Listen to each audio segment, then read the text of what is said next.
The applause started slowly, scattered and confused, as my name echoed through the grand ballroom of the American College of Surgeons annual conference. Dr. Elena Vasquez, Surgeon of the Year.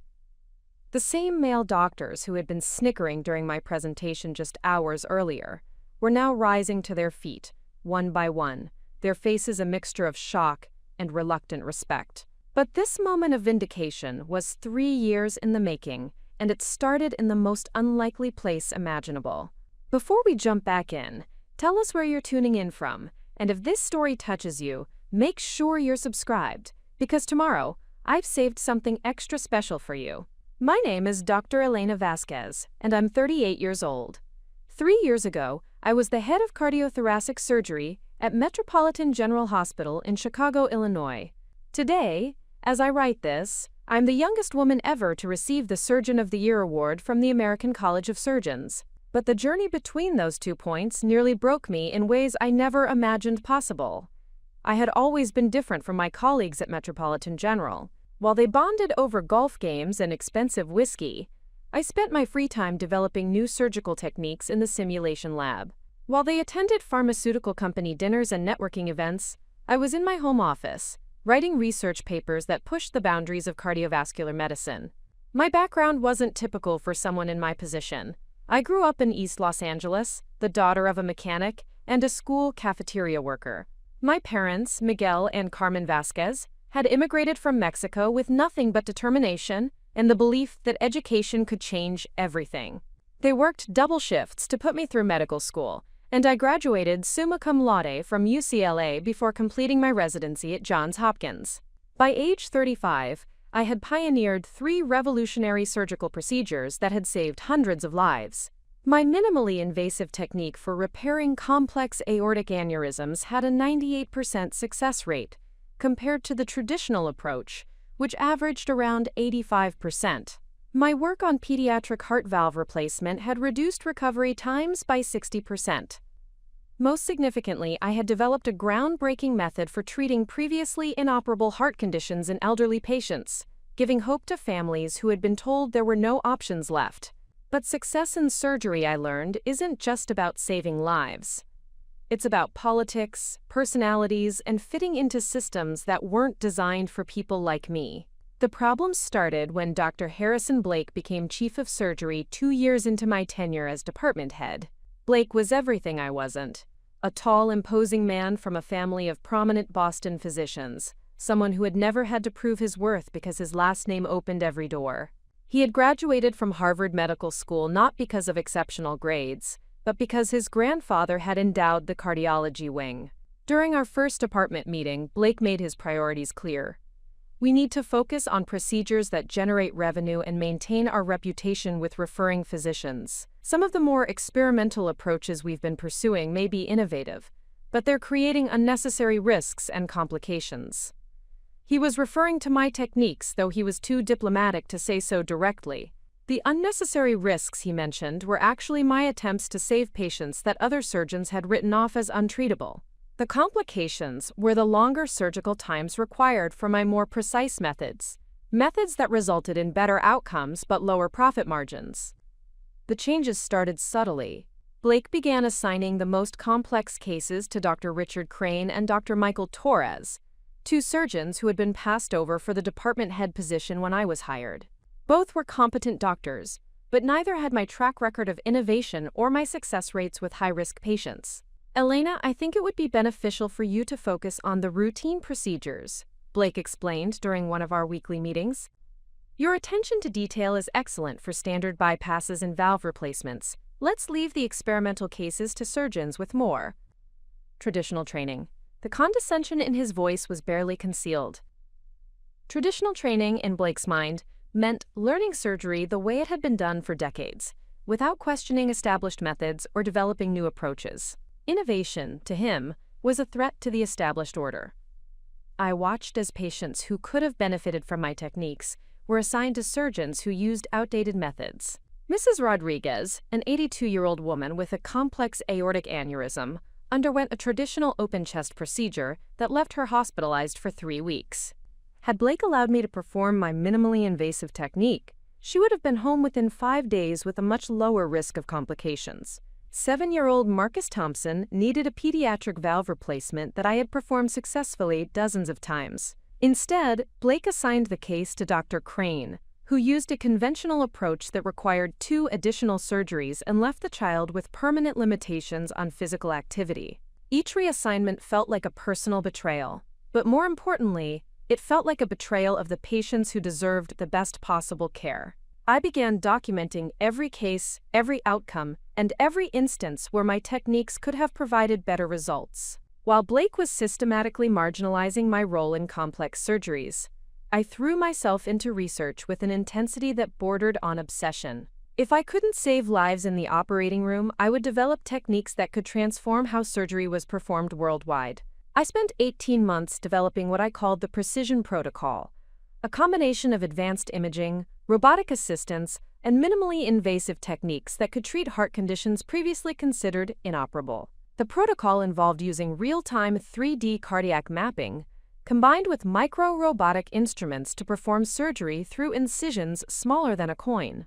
The breakthrough came when I successfully treated Maria Santos, a 45-year-old mother of 3, who had been told by 4 different cardiac surgeons that her condition was untreatable. She had a rare combination of valve defects and arterial malformations that made traditional surgery impossible.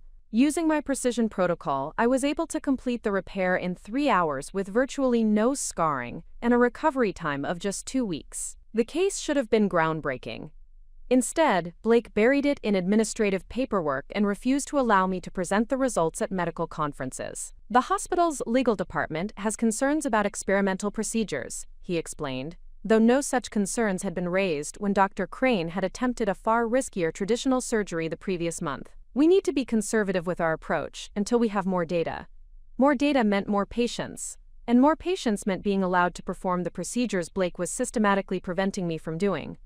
It was a catch-22, designed to keep innovation from threatening the status quo. The night everything changed started like any other emergency call. At 2:47 a.m., my pager buzzed with a trauma alert. Multi-vehicle accident, 34-year-old male, massive cardiac trauma, ETA, 5 minutes.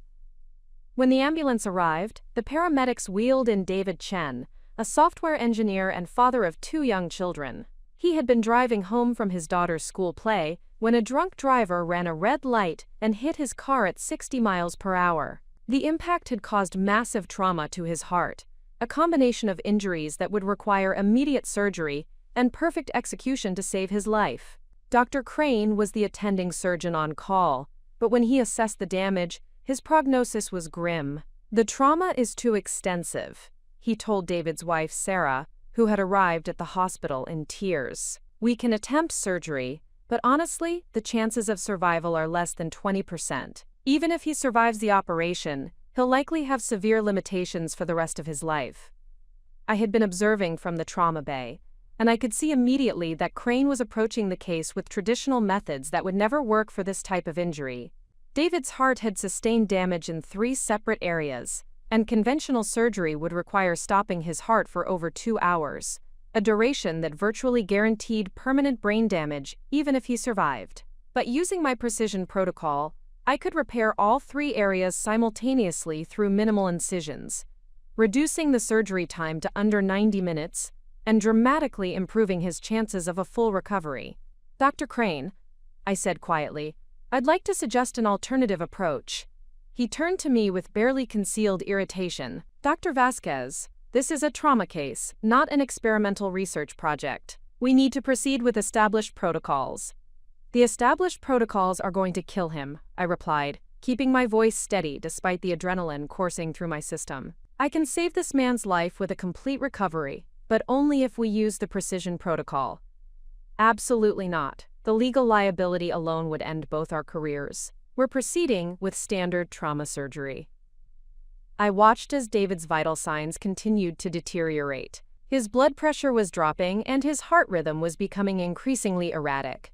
In 15 minutes, he would be beyond saving regardless of which surgical approach we used.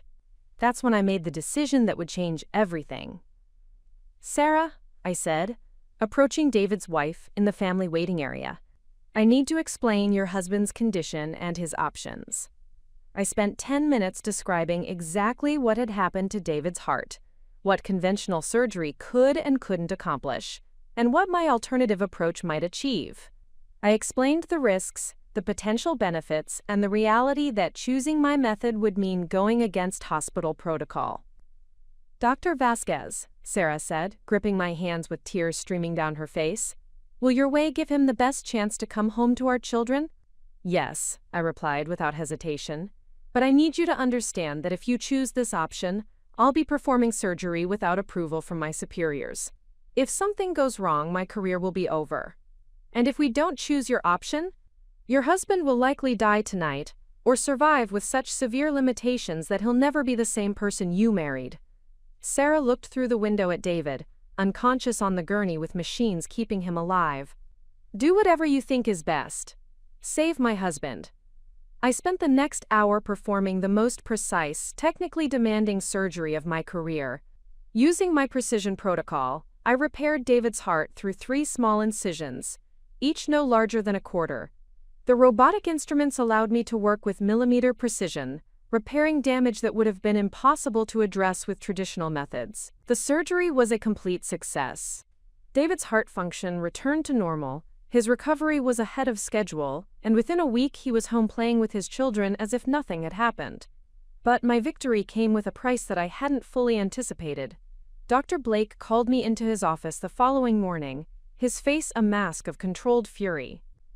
"Dr. Vasquez, you performed an unauthorized experimental procedure on a trauma patient without departmental approval, without legal clearance, and without following established protocols.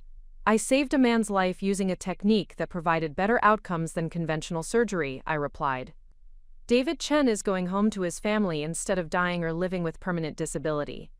That's not the point. You violated hospital policy, put the institution at legal risk, and undermined the authority of the attending surgeon. This kind of insubordination cannot be tolerated." Blake slid a document across his desk. "You're being suspended pending a full investigation by the Medical Review Board. Until further notice, you're prohibited from performing surgery, seeing patients, or participating in any clinical activities." I stared at the suspension papers, feeling the ground shift beneath my feet. "You're suspending me for saving a patient's life?" "I'm suspending you for reckless endangerment, violation of hospital protocols, and professional misconduct.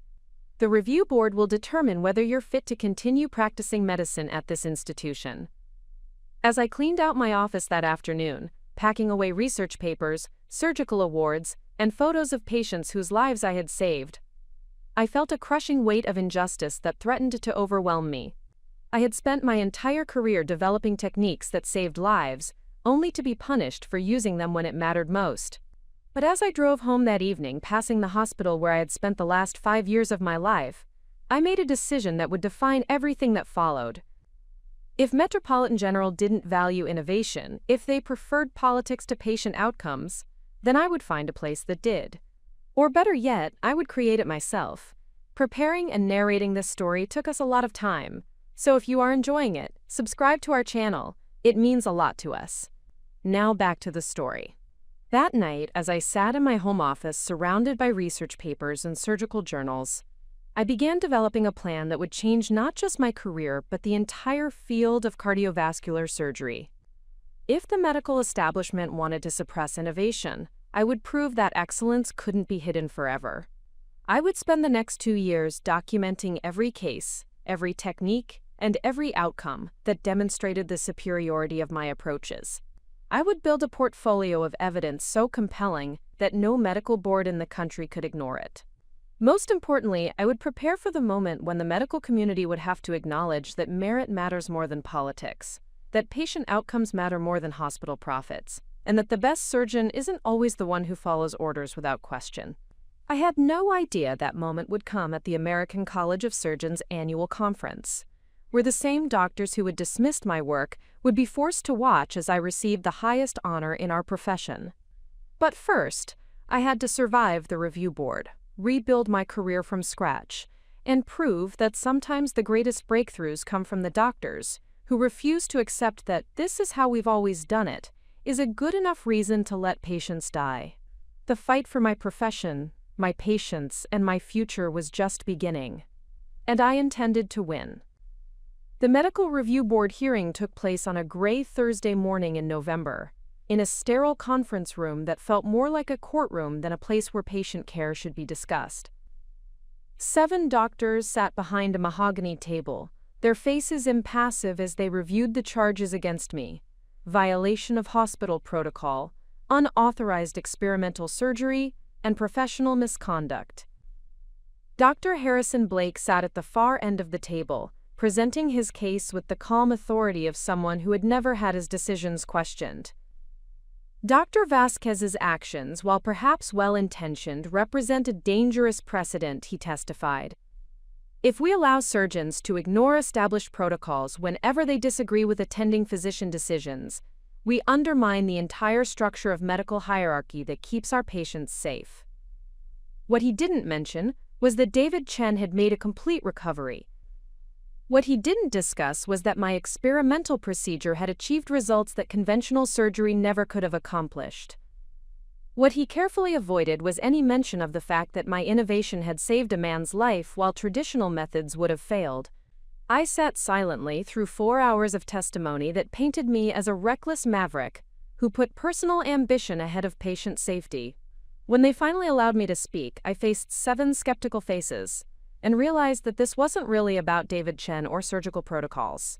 This was about whether the medical establishment was ready to embrace innovation, or whether they preferred the predictability of mediocrity. "Doctors," I began, my voice steady despite the magnitude of what I was about to say. "I became a surgeon to save lives, not to follow procedures that guarantee failure. The choice I made that night wasn't between following rules and breaking them. It was between letting a patient die and giving him the chance to live." The review board deliberated for 3 days. When they finally delivered their verdict, it came with conditions that would fundamentally change my relationship with medicine. I could return to practice, but only under strict supervision. Any innovative procedures would require pre-approval from a committee of senior physicians. My research activities would be limited to approved protocols only. They were offering me the chance to become exactly the kind of surgeon I had never wanted to be. Competent but constrained, capable but conventional. I accepted their terms, knowing I had no choice. But I also made a private decision that would define the next chapter of my career. I would use their restrictions to build something they could never take away from me. Returning to Metropolitan General after the suspension felt like entering a parallel universe, where everything looked familiar, but nothing worked the same way.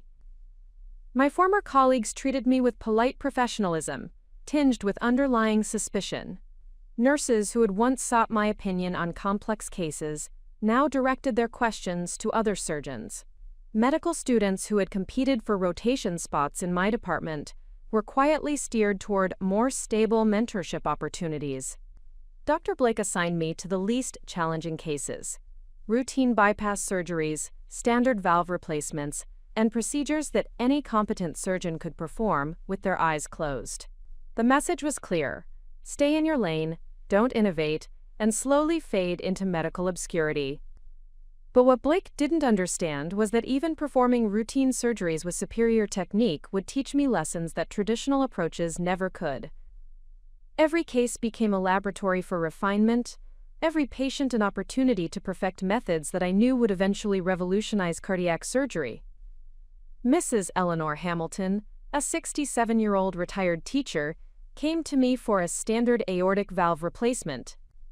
According to hospital protocol, she should have undergone a traditional sternotomy, a procedure that would require breaking her ribs, stopping her heart for over an hour, and leaving her with a recovery period of 6 to 8 weeks. Instead, I performed the replacement using modified minimally invasive techniques that I had been developing in secret.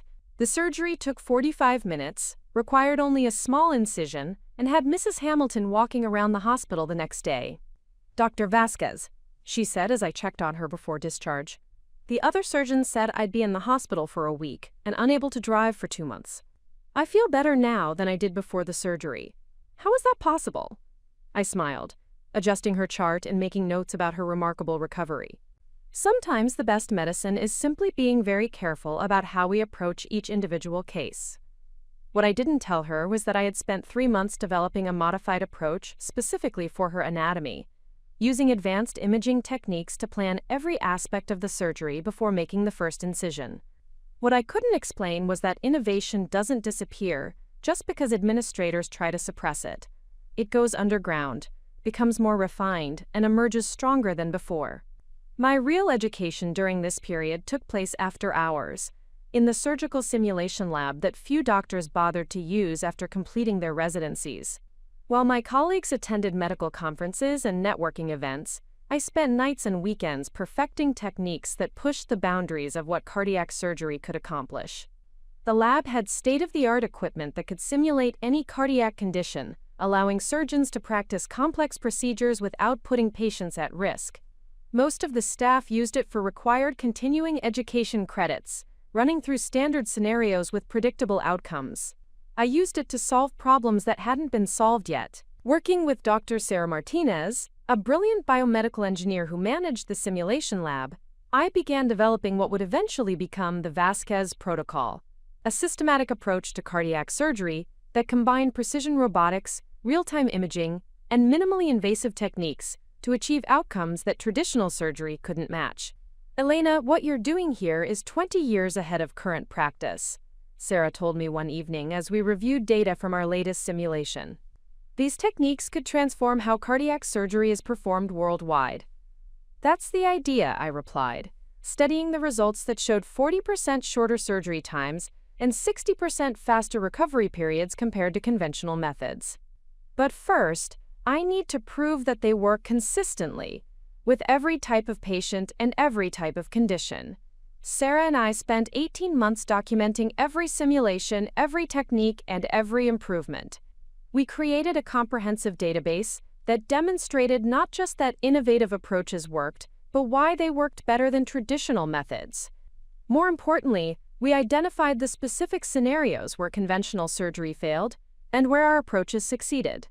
Elderly patients with multiple comorbidities, children with complex congenital defects, emergency trauma cases where time was the difference between life and death. We weren't just developing new techniques. We were building the foundation for a complete transformation of cardiac surgery.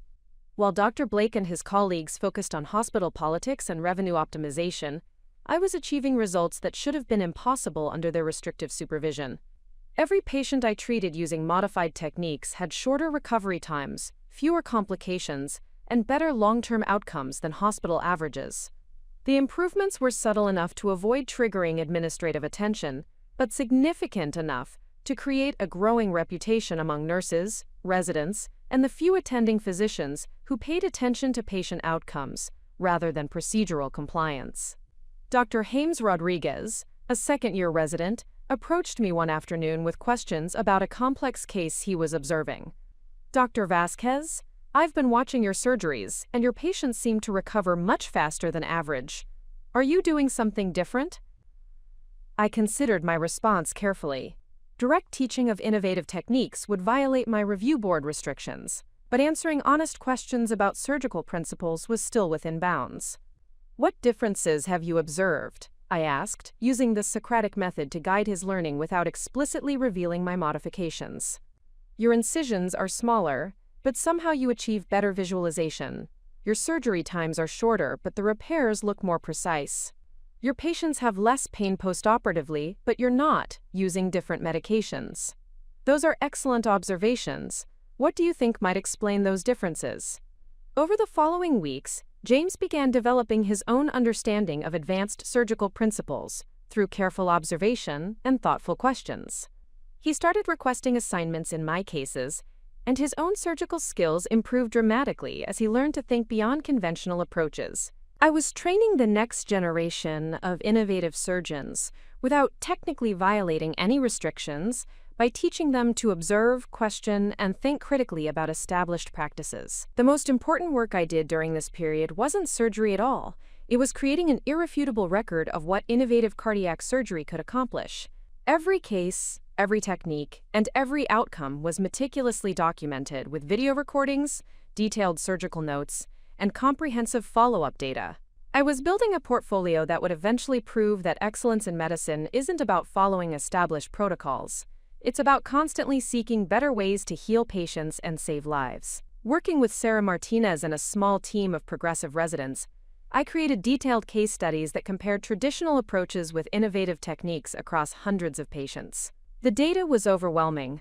Minimally invasive methods resulted in 50% shorter hospital stays, 70% fewer complications, and 90% higher patient satisfaction scores. More importantly, we documented dozens of cases where traditional surgery would have failed completely, but innovative approaches achieved full recovery. Patients who had been told they were too high risk for surgery were walking out of the hospital within days, returning to normal activities within weeks instead of months.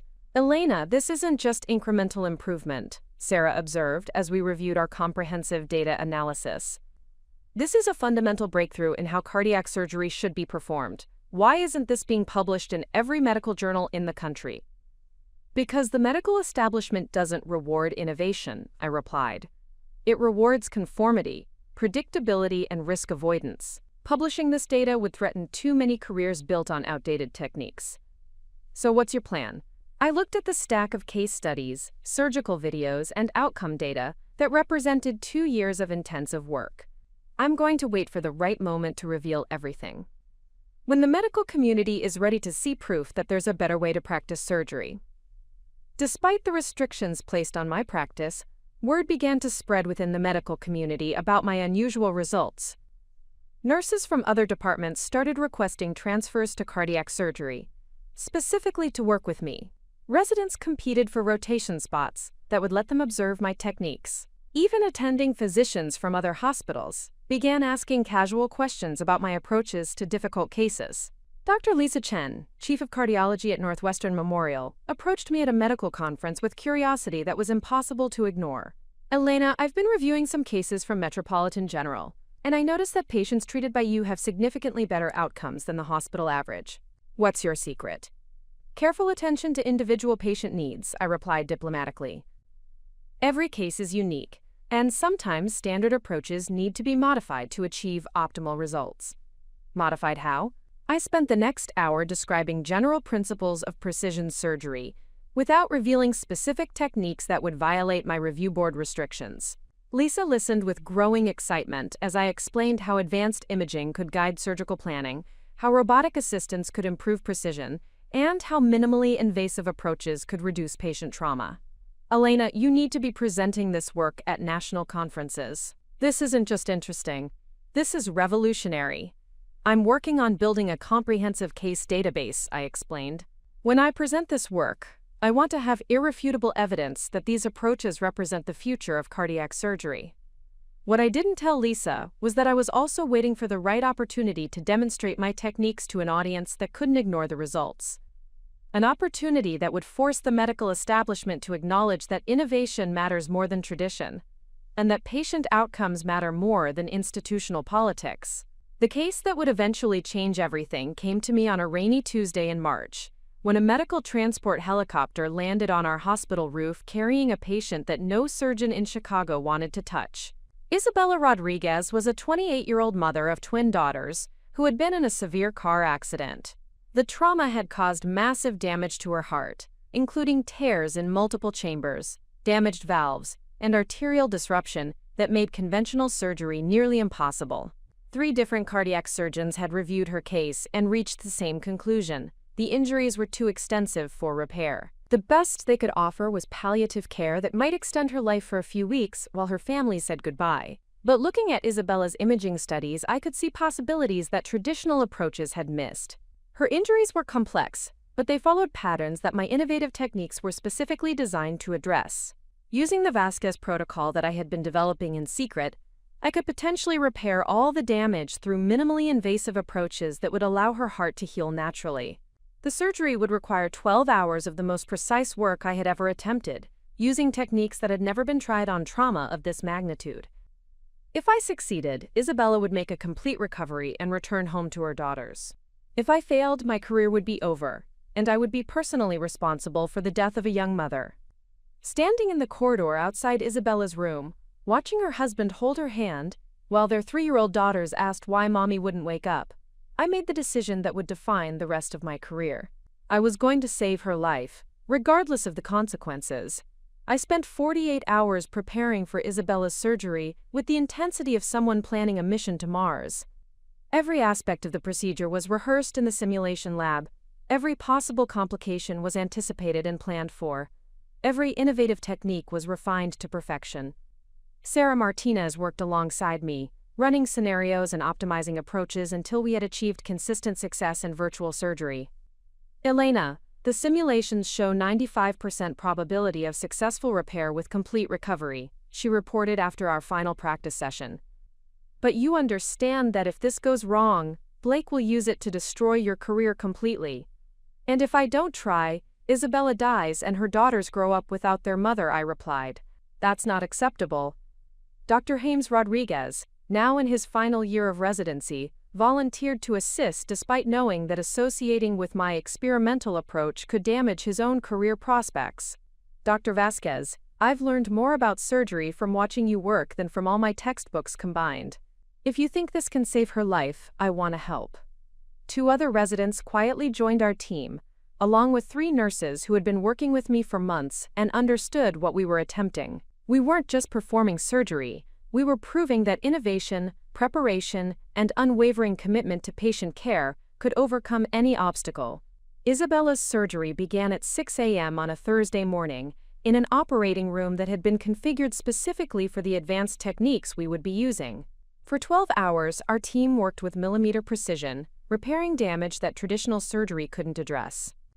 Using robotic instruments guided by real-time 3D imaging, we repaired tears in her heart chambers without stopping her circulation. We replaced damaged valves through incisions smaller than coins. We reconstructed arterial connections using microsurgical techniques that left her cardiovascular system stronger than it had been before the accident. At 6:17 p.m., Isabella's heart began beating with a rhythm stronger and more regular than her pre-accident baseline. Her vital signs stabilized, her circulation improved, and the monitors showed cardiac function that exceeded normal ranges. Within 24 hours, she was awake and talking to her husband. Within 48 hours, she was holding her daughters and planning her recovery. Within a week, she was home, completely healed, with no limitations on her activity and no signs of the trauma that had nearly killed her. The surgery was a complete success that demonstrated everything I had been working toward for 3 years. But more importantly, it created documentation that no medical review board could ignore or dismiss. Dr. Blake's reaction to Isabella's surgery was exactly what I had expected, fury disguised as concern for hospital protocols. Dr. Vasquez, you performed another unauthorized experimental procedure, this time on a patient that multiple surgeons had deemed inoperable. You've violated every condition of your previous agreement with the review board. I saved the life of a young mother using techniques that achieved results traditional surgery couldn't deliver, I replied calmly. Isabella Rodriguez is home with her children instead of dead, because innovation matters more than institutional politics. You're suspended immediately, pending a full investigation that will likely result in termination and loss of your medical license. As I cleaned out my office for the 2nd time in 3 years, I felt something different than I had during my first suspension. This time, I wasn't defeated or uncertain about my future. This time, I was ready. I had spent 3 years building an irrefutable case for revolutionary approaches to cardiac surgery. I had documented hundreds of superior outcomes. I had trained a new generation of innovative surgeons. Most importantly, I had proven that excellence couldn't be suppressed forever. As I drove home that evening, carrying boxes filled with research data and surgical recordings, I made a phone call that would change everything. Dr. Chen, this is Elena Vasquez. I'm ready to present my work at the American College of Surgeons annual conference. The education phase of my career was over. The vindication phase was about to begin. They thought they could bury innovation under layers of bureaucracy and institutional politics. They believed that suppressing excellence would preserve their comfortable mediocrity. But what they didn't understand was that every restriction had made me stronger, every obstacle had made me more determined, and every case had added to the evidence that would eventually transform cardiac surgery forever. The review board hearing would be the last time anyone questioned whether my innovations were worth the risk. Because in exactly 18 months, I would be standing before the most prestigious surgeons in America, holding an award that proved merit always triumphs over politics. But first, I had to survive the fight of my professional life. The second suspension from Metropolitan General came with a finality that my first had lacked. Dr. Blake made it clear that this time, there would be no conditions for return, no committee oversight, no restricted practice. I was being terminated, and he would personally ensure that my medical license was revoked for what he termed a pattern of dangerous experimental behavior that puts patients at unnecessary risk. What Blake didn't understand was that by forcing me completely out of the institutional system, he had just given me the one thing I needed most: absolute freedom to innovate without constraints. Standing in my empty office for the last time, surrounded by boxes containing 3 years of revolutionary research, I felt something I hadn't experienced since medical school: the exhilarating terror of unlimited possibility. For the first time in my career, no one could tell me which surgeries to perform, which techniques to use, or which innovations to suppress. I was about to become everything the medical establishment feared most: a surgeon with nothing to lose and everything to prove. Dr. Lisa Chen's offer came exactly 1 week after my termination from Metropolitan General. As chief of cardiology at Northwestern Memorial, she had been quietly observing my work for months, and Isabella Rodriguez's impossible recovery had convinced her that my techniques represented the future of cardiac surgery. "Elena, I'm not just offering you a position," she explained during our meeting in her corner office overlooking Lake Michigan. "I'm offering you the chance to build something that's never existed before. A cardiac surgery program designed around innovation rather than institutional politics." Northwestern Memorial had just completed construction of their new Cardiovascular Innovation Center, a state-of-the-art facility equipped with the most advanced surgical technology in the world. The center had been designed specifically to attract surgeons who were pushing the boundaries of what cardiac surgery could accomplish. "You would have complete autonomy over surgical approaches," Lisa continued. "No committee oversight, no protocol restrictions, no administrator telling you which techniques you can or can't use. The only requirement is that you document everything and be prepared to teach your methods to other surgeons." It was everything I had dreamed of during my years of suppression at Metropolitan General: the chance to practice medicine the way it should be practiced, with patient outcomes as the only measure of success.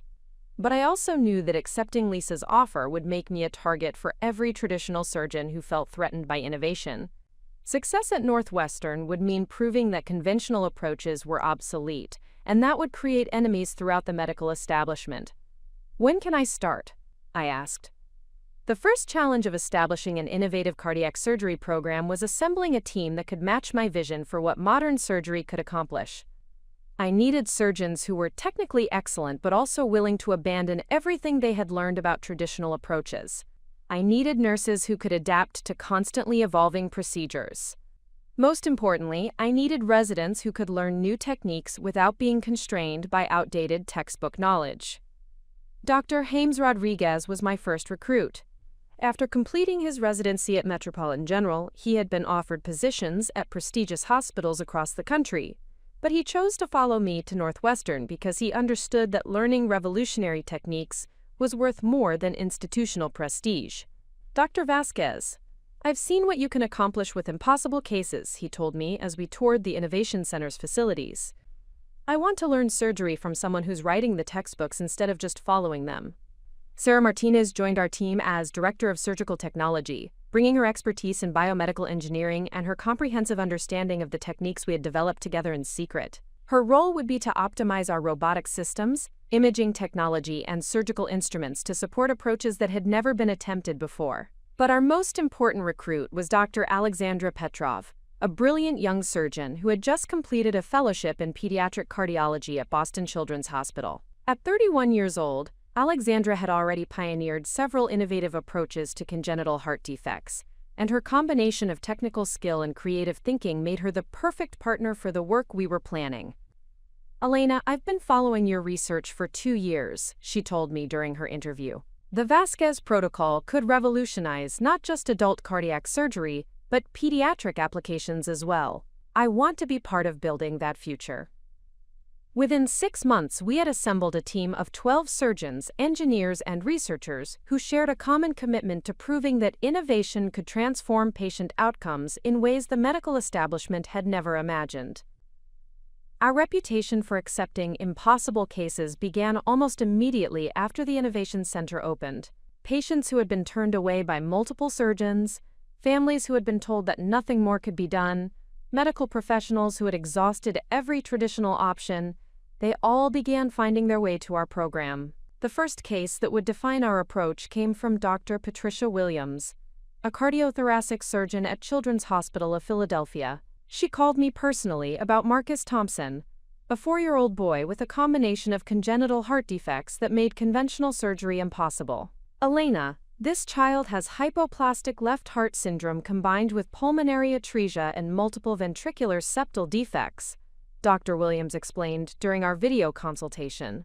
We've consulted with pediatric cardiac surgeons across the country, and everyone agrees that the defects are too complex for repair. The family is looking at palliative care options.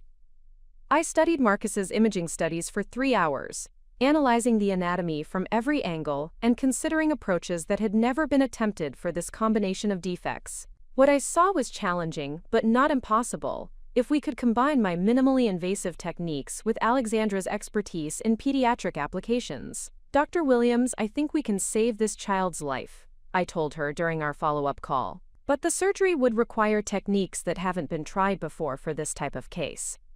Are you willing to attempt it?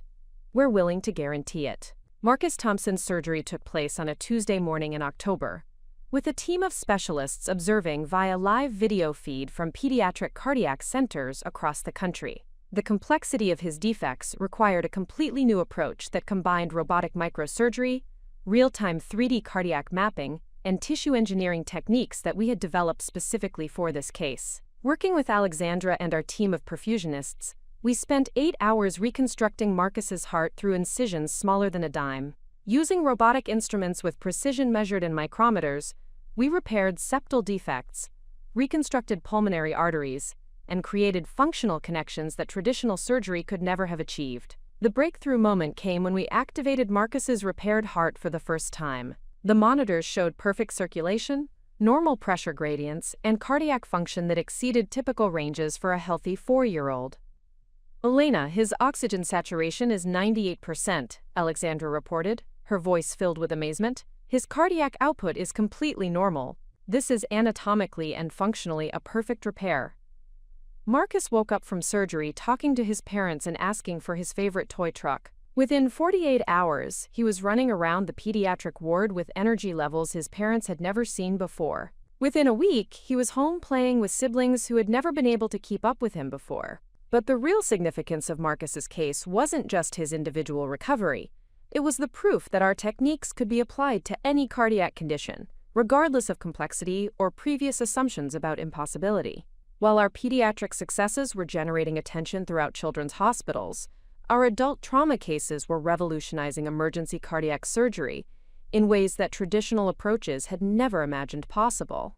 The case that would eventually become the foundation for our trauma protocol came to us on a Saturday night in December, when a medical helicopter landed on Northwestern's roof carrying a patient that represented every emergency surgeon's worst nightmare.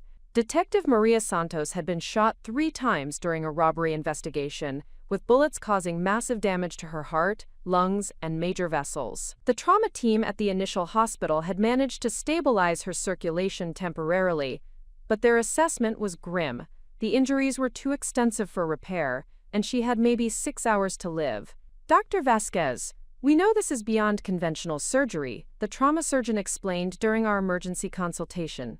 But Detective Santos has 3 children and a husband who's also a police officer. If there's any chance your techniques could save her life, we're willing to transport her immediately.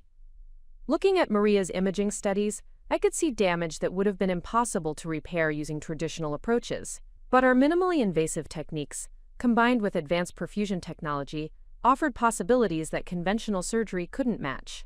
Have her transported immediately, I told the trauma team. We'll be ready. Maria Santos's surgery began at 11:30 p.m. and continued through the night, with our team working in perfect coordination to repair damage that should have been fatal. Using techniques we had developed for complex trauma cases, we reconstructed her heart chambers, repaired arterial tears, and restored circulation without ever stopping her heart or compromising her brain function. The most challenging aspect was repairing bullet damage to her left ventricle, while maintaining cardiac output sufficient to keep her alive. Traditional surgery would have required cardiopulmonary bypass for hours, with significant risk of stroke or brain damage. Our approach allowed us to work on her heart while it continued beating, using robotic instruments guided by real-time imaging. At 7:45 a.m., we completed the final sutures and watched as Maria's vital signs stabilized at completely normal levels. Her heart function was perfect, her circulation was restored, and her recovery trajectory indicated that she would not only survive, but return to full duty as a police detective. "Elena, this is impossible," James observed as we reviewed Maria's postoperative imaging. 6 hours ago, she was dying from injuries that every textbook says are incompatible with survival. Now her cardiac function is completely normal. "It's only impossible if you limit yourself to traditional approaches," I replied. "Innovation means redefining what's possible."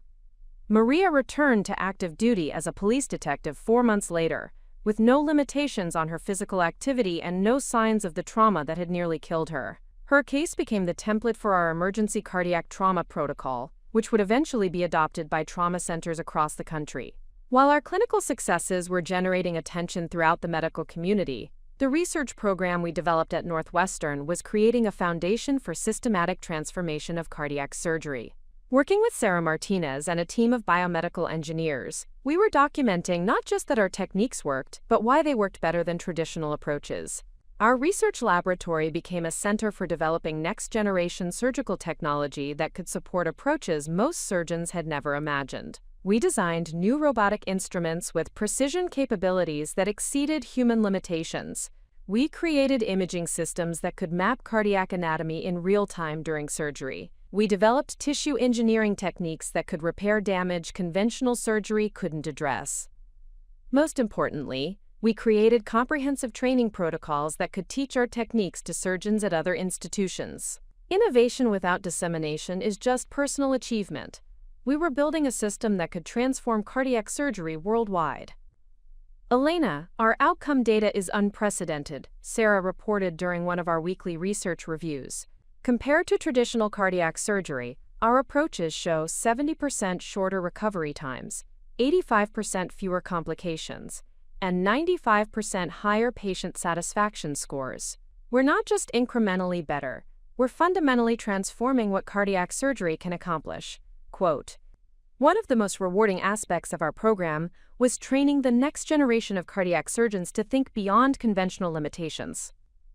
Our residency program attracted the most innovative young surgeons in the country, doctors who wanted to learn techniques that were reshaping the future of medicine.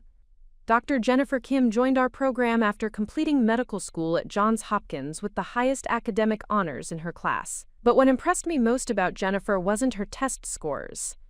It was her willingness to question everything she had learned and embrace approaches that challenged traditional assumptions.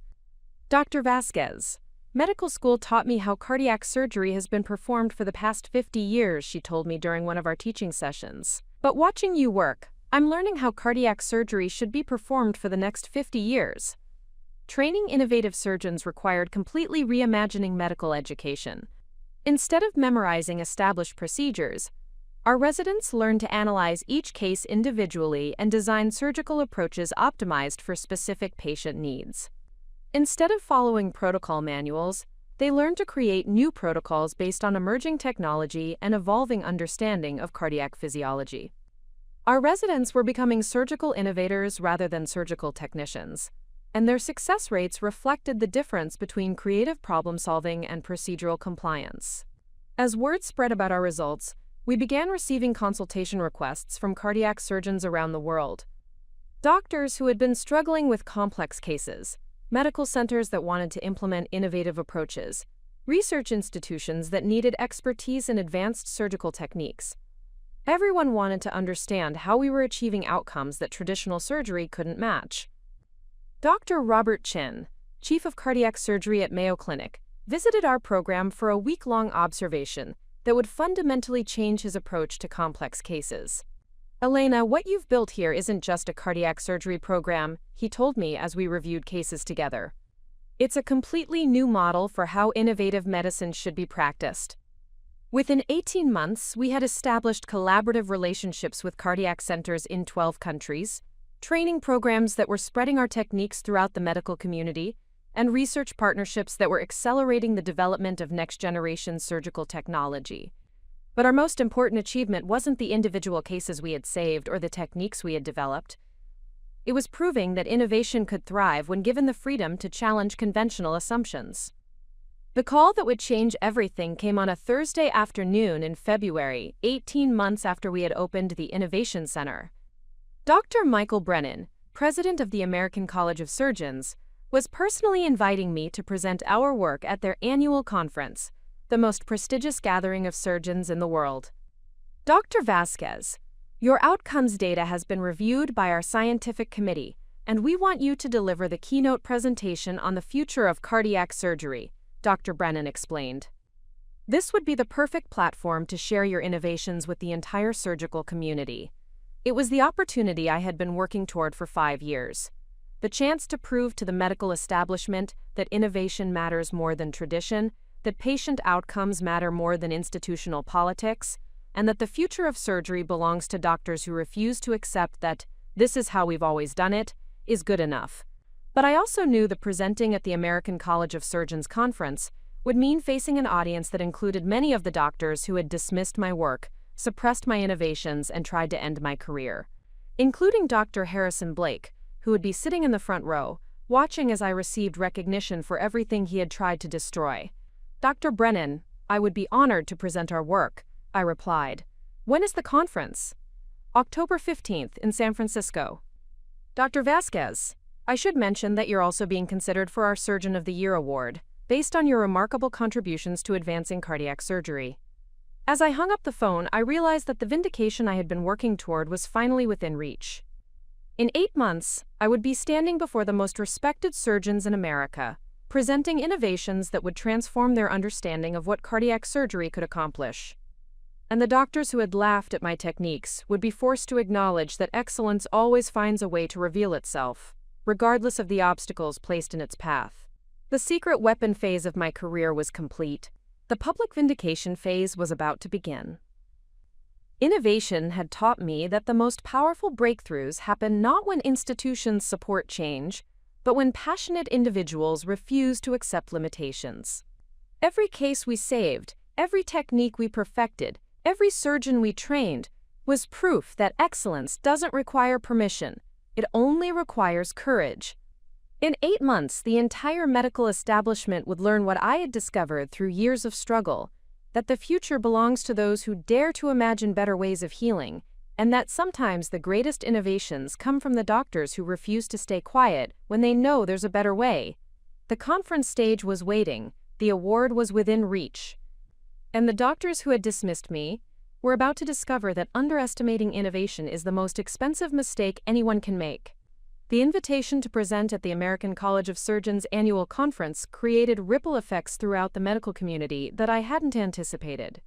Within days of the announcement, my phone was ringing constantly with calls from surgeons who wanted to understand what I had developed that warranted such prestigious recognition. But not all the attention was positive. Dr. Harrison Blake's reaction to my keynote invitation revealed the depth of institutional resistance to innovation that still existed within traditional medical establishments.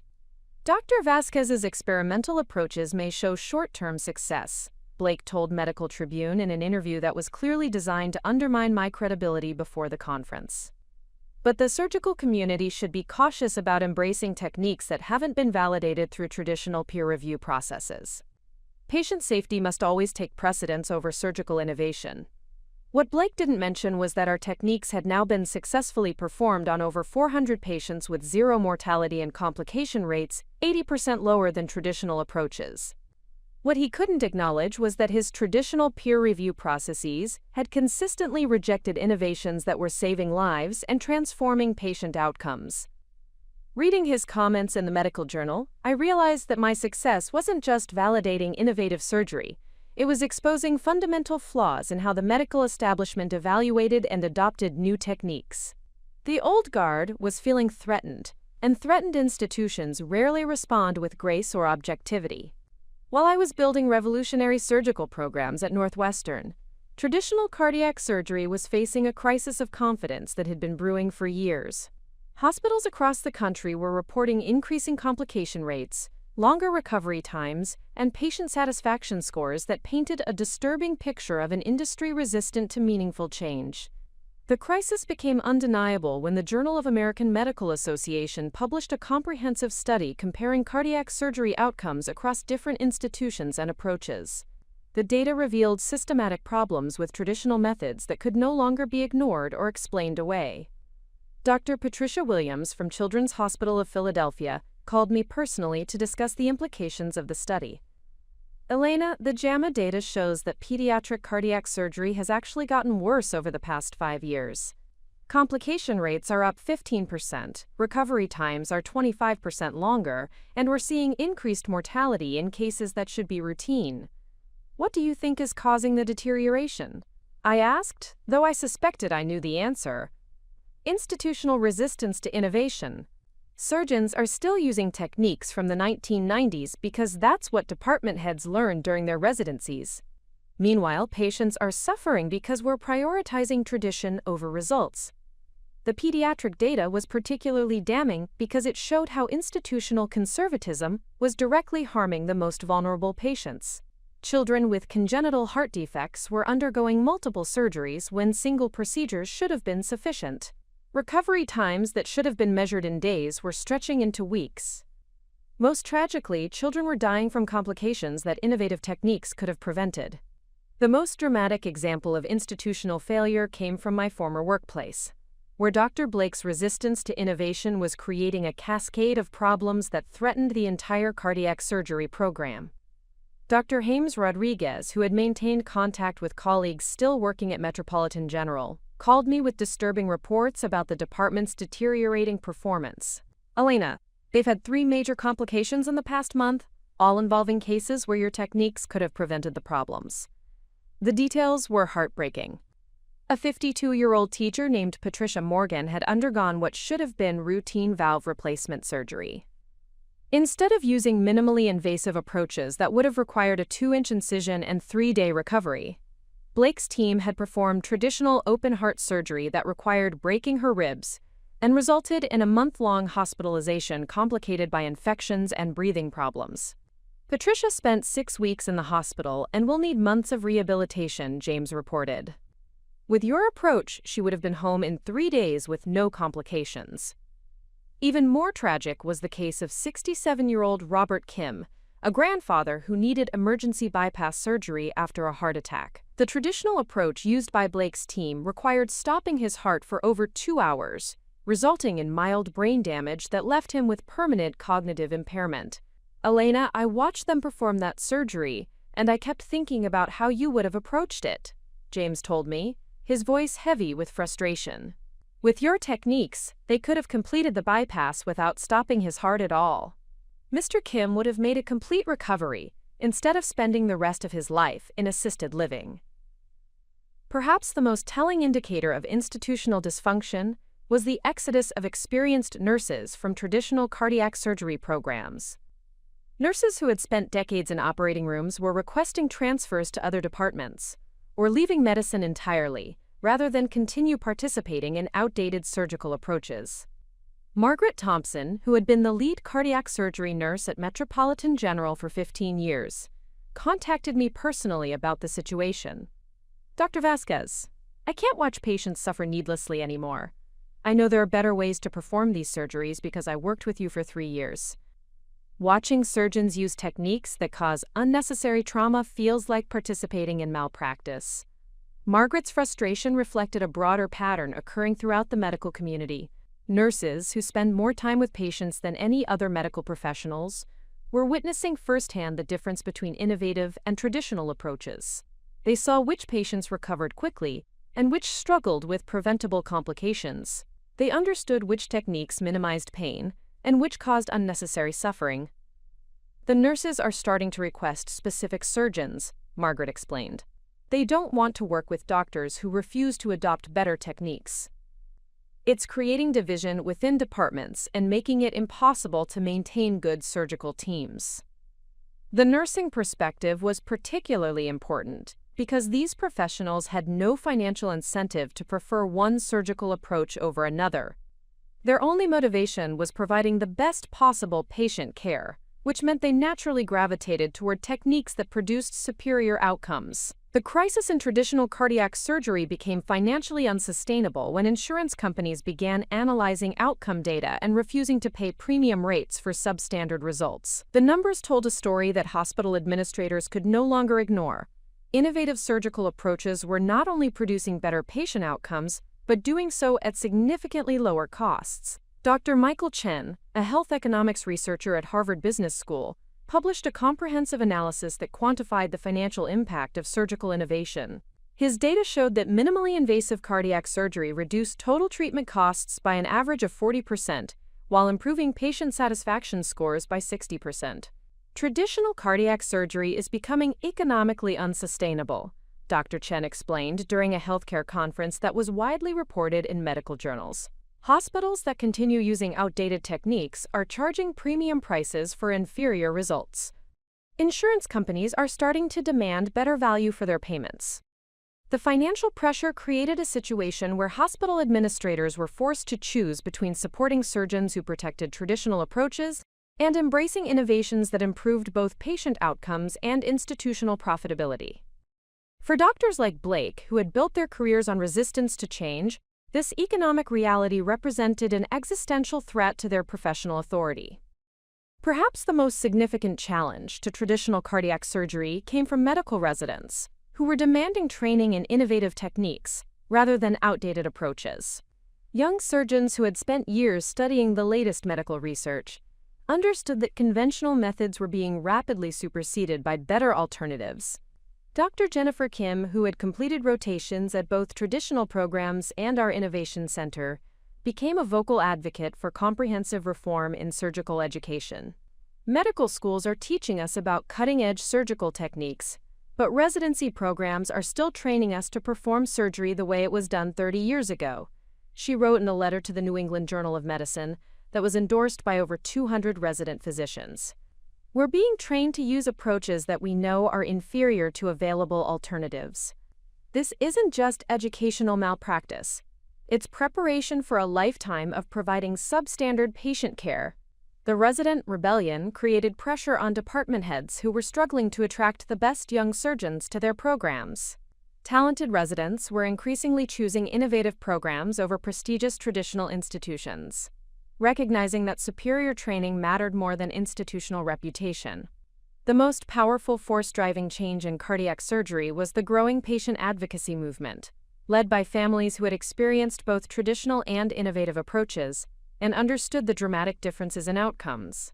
Sarah Chen, whose husband David had been saved by my unauthorized surgery 3 years earlier, became a prominent spokesperson for surgical innovation. Her advocacy organization, Patients Deserve Better, began documenting cases where traditional surgery had failed and innovative approaches had succeeded.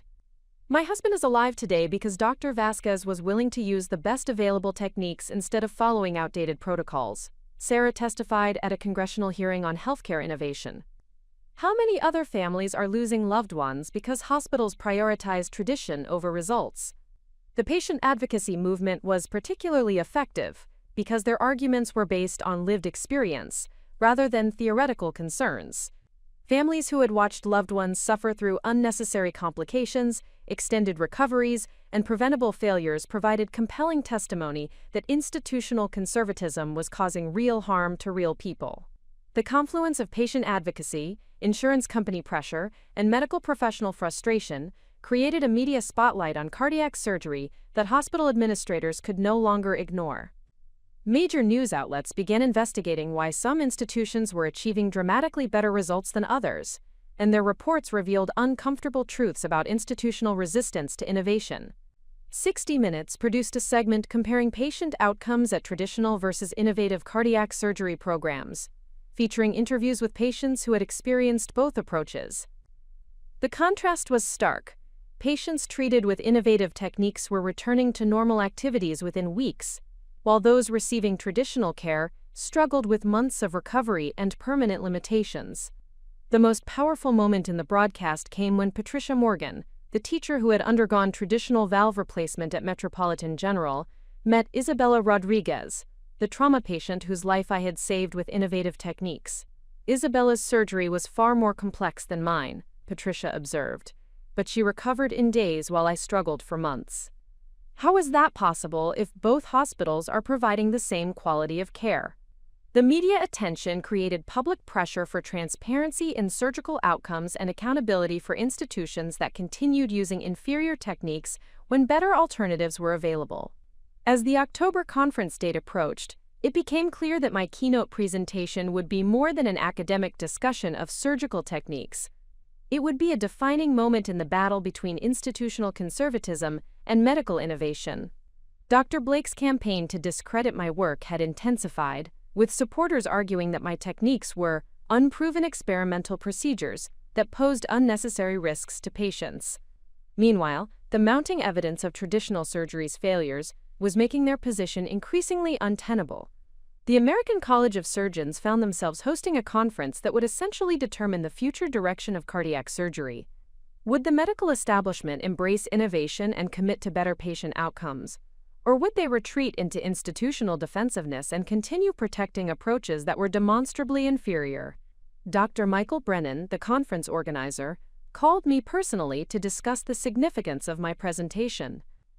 Elena, there will be over 3,000 surgeons in attendance, including department heads from every major cardiac center in the country.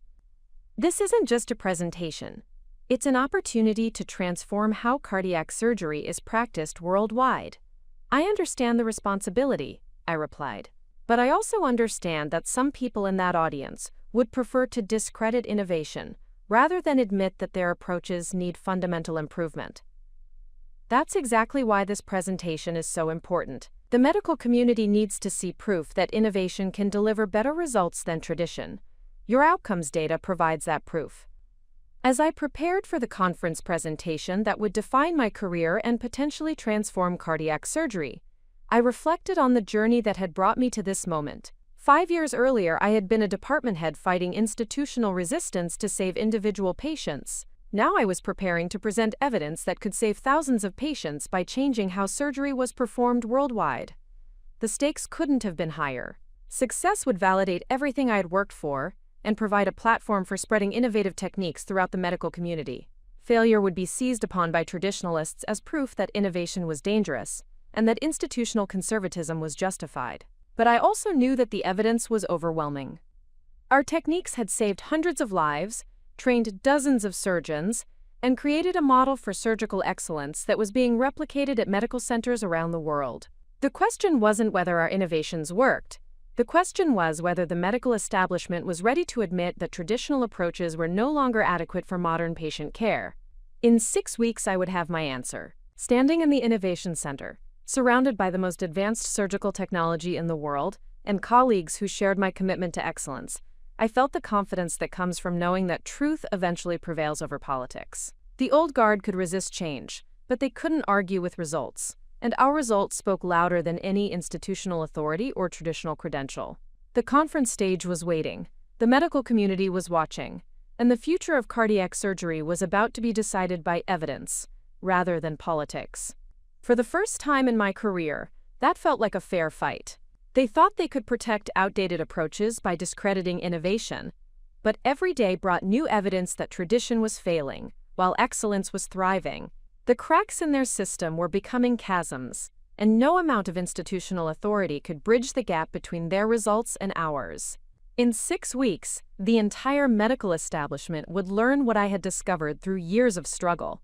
That innovation doesn't ask for permission to transform the world. It simply demonstrates better ways of healing and lets the evidence speak for itself. The stage was set for the most important presentation of my career, and for the first time, I would be speaking from a position of strength rather than defending against institutional attacks. The tables were about to turn completely. 6 weeks before the American College of Surgeons annual conference, I sat in my office at Northwestern Memorial with a single sheet of paper in front of me, the official program listing that showed my keynote presentation, scheduled for 2 p.m. on Friday, October 15th. The title read, Revolutionary Approaches to Cardiac Surgery, Evidence-Based Innovation for Superior Patient Outcomes. 45 minutes.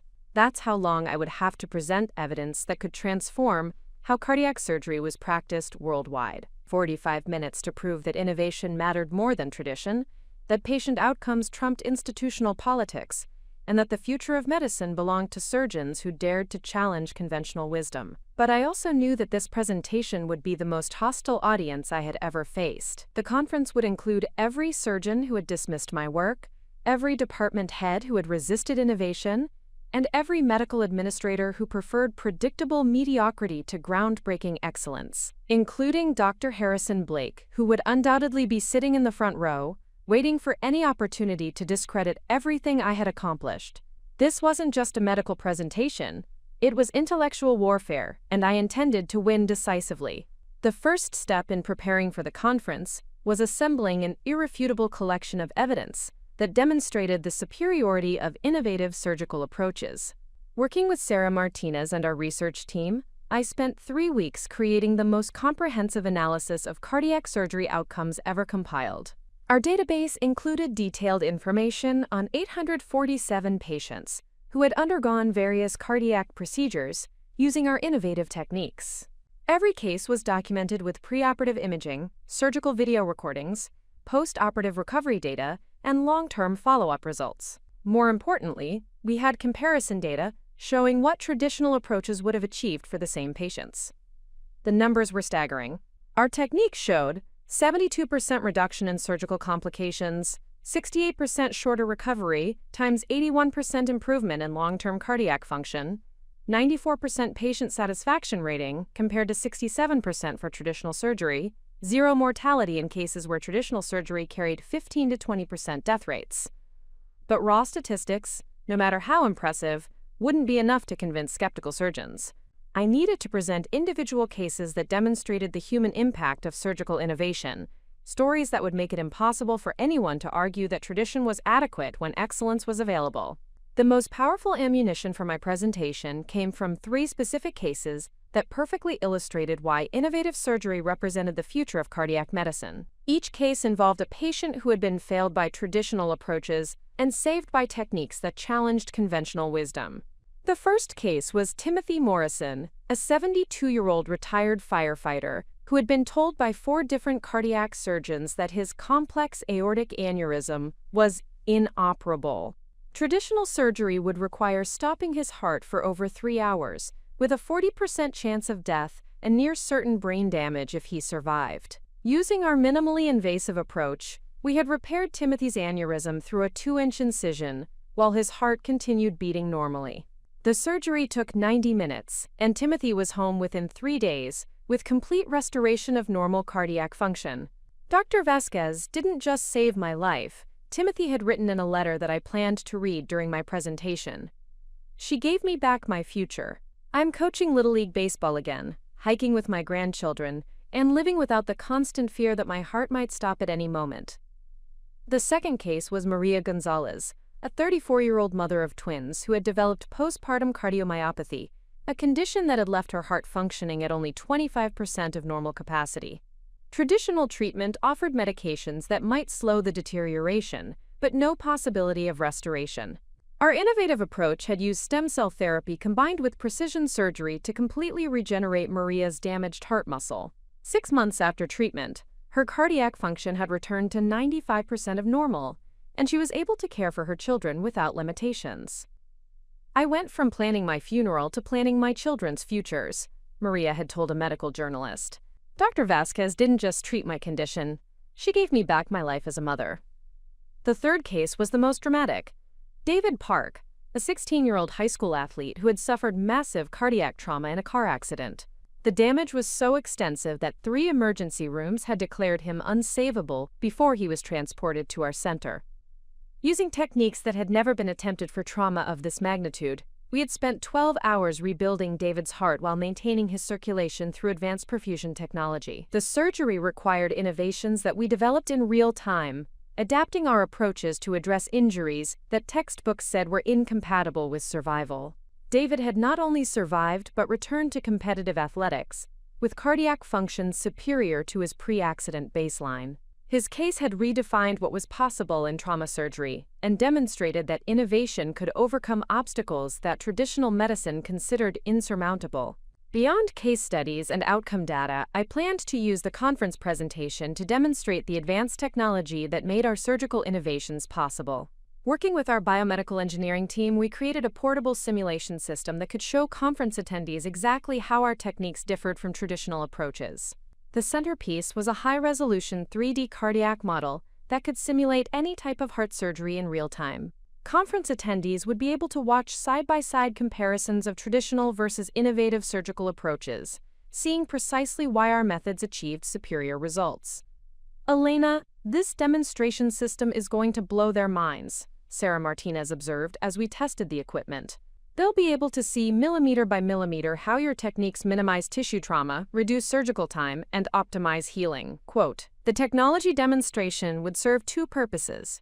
It would provide concrete visual evidence of our surgical superiority, and it would prove that our innovations weren't just experimental procedures, but systematic improvements based on advanced medical technology." One of the most important aspects of my conference presentation would be unveiling our comprehensive training protocol that could teach innovative surgical techniques to cardiac surgeons worldwide. Rather than keeping our methods proprietary, we had developed educational programs that could transform surgical practice at any institution willing to embrace change.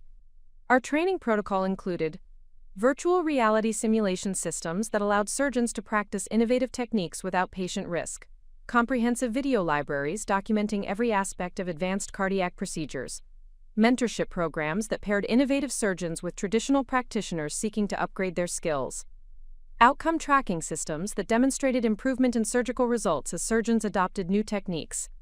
"We're not just proving that better surgery is possible," I explained to our training team. "We're providing a roadmap that any surgeon can follow to achieve superior patient outcomes." The training protocol would address the primary objection to surgical innovation, the concern that new techniques were too complex or risky for widespread adoption. By demonstrating that our methods could be taught systematically and implemented safely, we would remove the last excuse for continuing with inferior traditional approaches.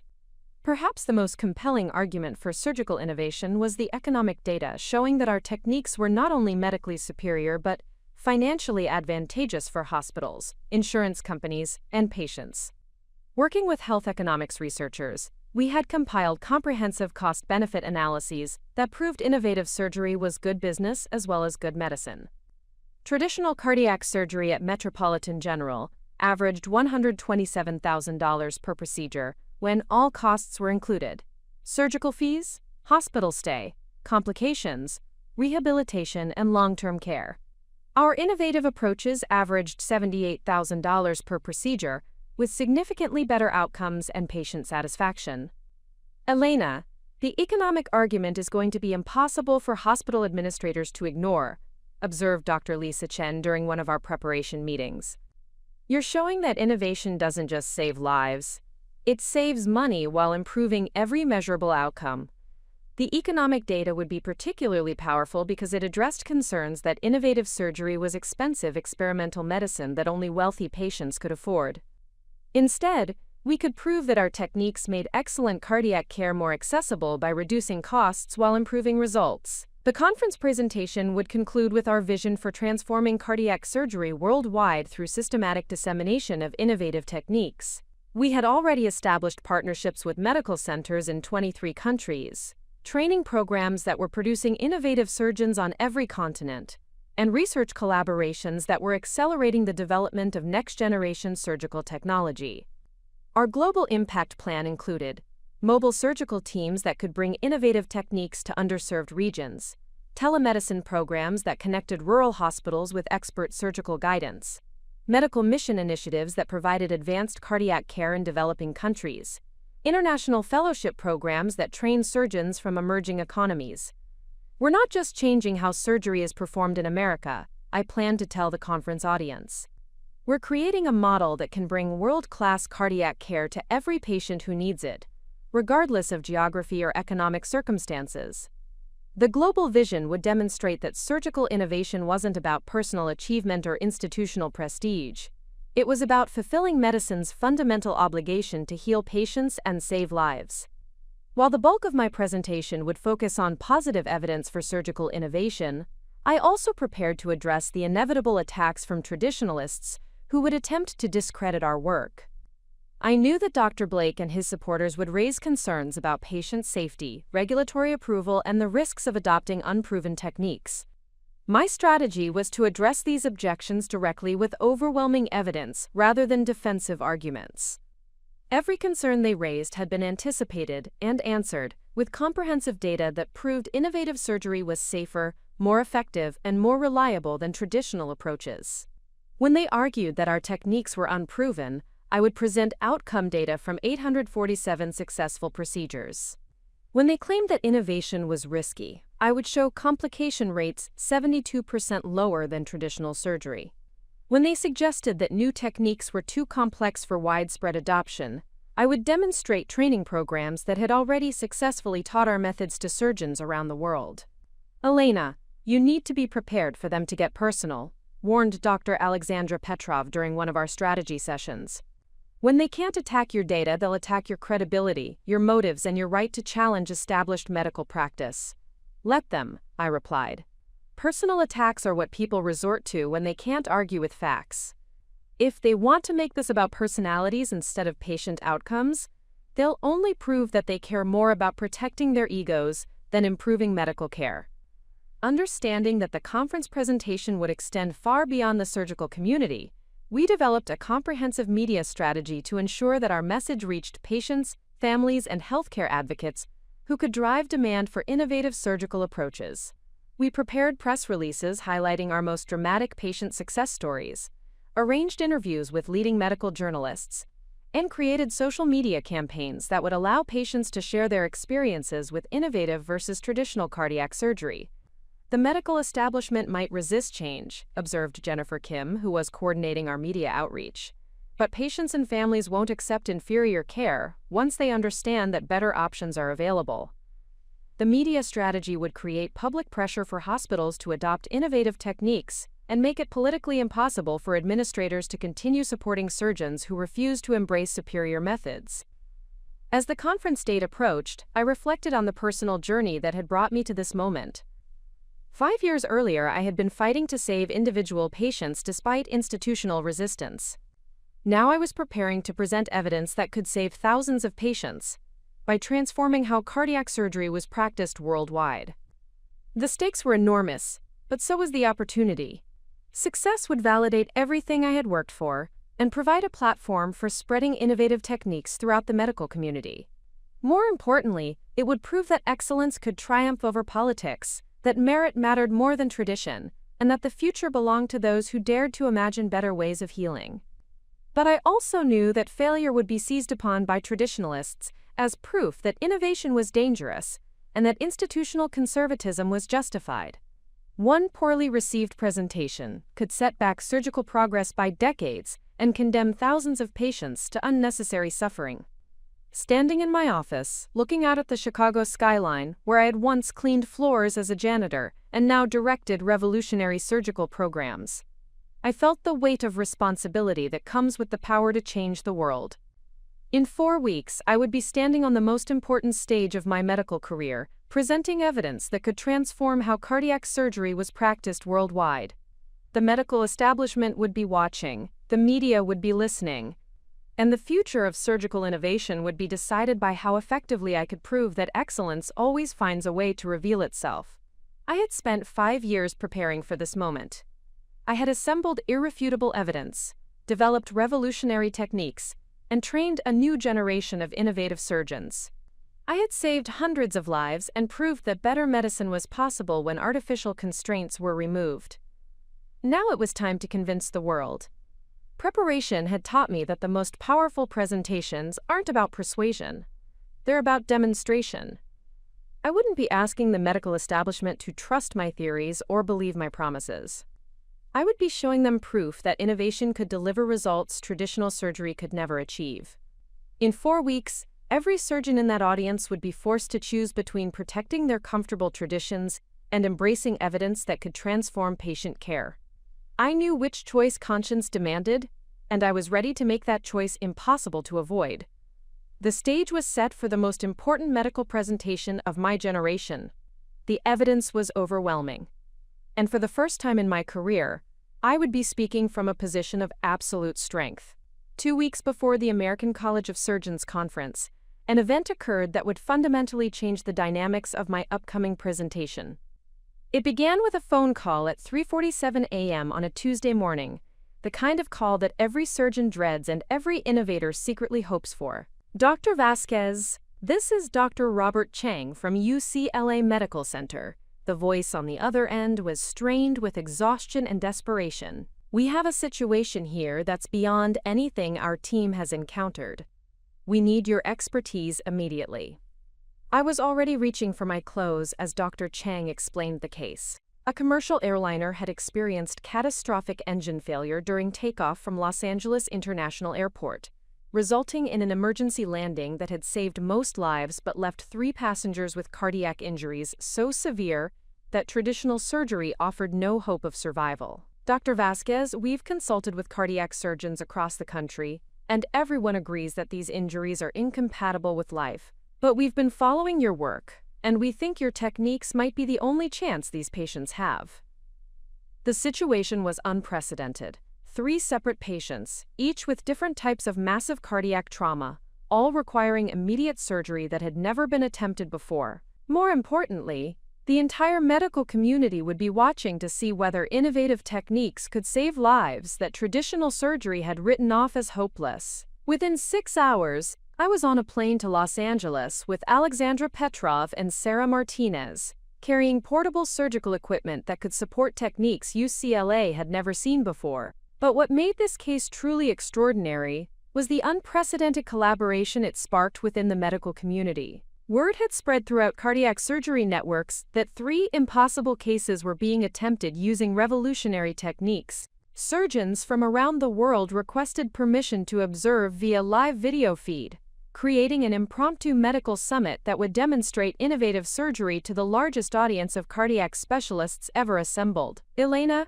we have over 500 surgeons from 23 countries logged into the observation network, Sarah reported as we prepared for the first surgery. This isn't just emergency medicine, it's the most watched cardiac surgery demonstration in history.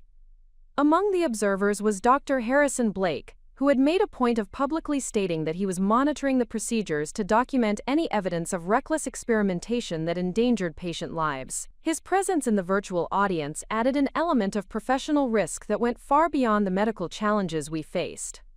If these surgeries succeeded, they would validate everything I had argued about innovative techniques. If they failed, Blake would have the ammunition he needed to destroy my credibility before the upcoming conference. Patient 1 was Amanda Rodriguez, a 42-year-old software engineer whose chest had been crushed during the emergency landing, causing massive damage to her left ventricle, pulmonary arteries, and aortic root. Traditional surgery would require replacing her entire heart, a procedure that had never been successfully performed following trauma of this magnitude. Instead, I proposed using our most advanced regenerative techniques to rebuild her heart tissue while maintaining circulation through extracorporeal support systems. The surgery would require precision measured in micrometers and coordination between technologies that had never been combined before. Ladies and gentlemen, I addressed the global audience of observing surgeons as we began the procedure. What you're about to witness represents the future of trauma surgery. We're not just repairing damage. We're regenerating functional cardiac tissue that will be stronger than the original anatomy. For 8 hours, our team worked with robotic instruments guided by real-time imaging that showed cellular-level detail of heart tissue regeneration. Using stem cell therapy combined with precision surgery, we rebuilt Amanda's heart chambers while her circulation was maintained through the most advanced perfusion technology available. The breakthrough moment came when we activated Amanda's reconstructed heart for the first time. The monitors showed not just normal cardiac function, but performance that exceeded her pre-trauma baseline. Dr. Vasquez, reported Dr. Chang, his voice filled with amazement. Her cardiac output is 120% of normal. You didn't just save her life, you gave her a better heart than she had before the accident. The global audience of surgeons watched in stunned silence as Amanda's vital signs stabilized at levels that indicated complete recovery from injuries that every textbook defined as fatal. Patient 2 was 67-year-old Thomas Chen, whose cardiac trauma had resulted in multiple chamber ruptures combined with massive bleeding that had left him on the verge of death for over 6 hours. Traditional surgery would require stopping his heart while attempting repairs that had less than 5% chance of success. Our approach involved a technique I had been developing in secret: continuous circulation surgery that allowed us to repair his heart while it continued beating. The procedure required inserting micro-robotic instruments through vessels smaller than pencil leads, guided by 3D imaging that updated in real time. The key to this technique, I explained to the observing surgeons, is understanding that the heart is designed to heal itself if we can create the right conditions. Instead of stopping circulation and traumatizing surrounding tissue, we're supporting natural healing while making precise repairs. The surgery took 6 hours and required innovations that we developed in real time to address complications that had never been encountered before. At one point, we had to design new surgical instruments using 3D printing technology to reach areas of Thomas's heart that traditional tools couldn't access. When Thomas's heart function was restored to normal levels, the global audience erupted in virtual applause that created technical difficulties for the observation network. Surgeons from around the world were witnessing techniques that challenged every assumption they had made about the limitations of cardiac surgery. Patient 3 was the most challenging case of my career. 28-year-old Maria Santos, a mother of twin toddlers whose cardiac trauma had resulted in complete destruction of her heart's electrical system, combined with massive structural damage. She had been clinically dead for 12 minutes before emergency responders restored minimal circulation. Traditional medicine offered no treatment for her condition. Her heart could not generate electrical impulses, and the structural damage made mechanical pumping impossible. Every cardiac surgeon who reviewed her case agreed that she was beyond medical intervention. But I saw possibilities that traditional approaches had never considered. Using experimental bioelectrical therapy combined with tissue regeneration, we could potentially rebuild both the structural and electrical systems of her heart simultaneously. What we're attempting has never been done before, I told the global audience as we prepared for the most complex cardiac surgery ever attempted. We're essentially creating a new heart using her existing tissue as the foundation. The procedure required 16 hours of continuous surgery, with our team working in shifts to maintain the precision necessary for cellular-level reconstruction. We used stem cell therapy to regenerate damaged tissue, bioelectrical stimulation to restore normal heart rhythm, and robotic microsurgery to rebuild connections between chambers. The moment that would be replayed in medical schools for decades came when we activated Maria's reconstructed heart for the first time. The monitor showed not just normal function, but electrical patterns more regular than most healthy hearts. "This is impossible," whispered Dr. Chang, staring at readouts that showed Maria's heart functioning at optimal levels. 12 hours ago, she was clinically dead. Now her cardiac function is perfect. Maria woke up the next morning asking about her children, with no memory of the trauma that had nearly killed her and no limitation on her ability to resume normal life as a mother. The successful completion of 3 impossible surgeries using innovative techniques created a response within the medical community that exceeded anything I had anticipated. Surgeons who had dismissed my work as experimental were forced to acknowledge that our techniques had achieved results that traditional surgery could never have delivered. Dr. Patricia Williams from Children's Hospital of Philadelphia called me personally to discuss the implications of what we had accomplished. "Elena, what happened in Los Angeles has changed everything. You didn't just save 3 lives, you proved that cardiac surgery has been limited by our imagination rather than medical reality."